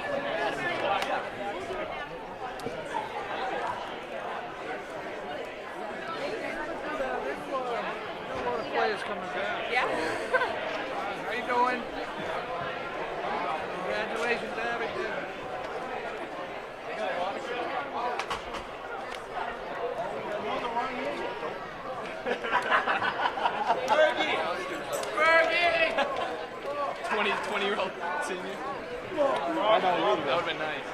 You know what's funny? I mean, I shouldn't be playing with these kids. Oh, the captains have a little dissension here when it comes to social life. Yeah, they're not that good off the football field.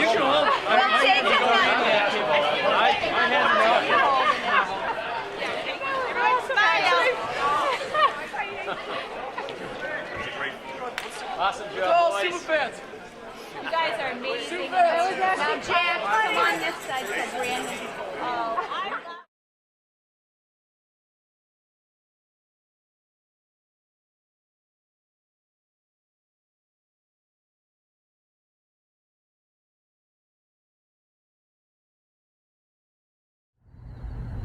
We hope you enjoyed that Green Wave Classic. If you have any ideas, once again, make sure you send a tweet to @AbingtonAD or send an email to info@abingtoncam.tv with whatever game you remember or would most like to see. And again, if you've got the DVD, we'd like to know because we might need to borrow it for us. Whether it's football or hockey, basketball, baseball, soccer, whatever you've got, we know they're floating around out there and we'd like to put them on for your enjoyment. We want to thank you, and I want to thank the Green Wave Boosters and Abington Cam, and a special shout out to Billy Davis and Norm Casey and all the guys who have done the camera work for us in the many, many years. It really means a lot because it gives us the opportunity to bring these back to you to enjoy. So kick back, get ready for the next edition of Green Wave Classics.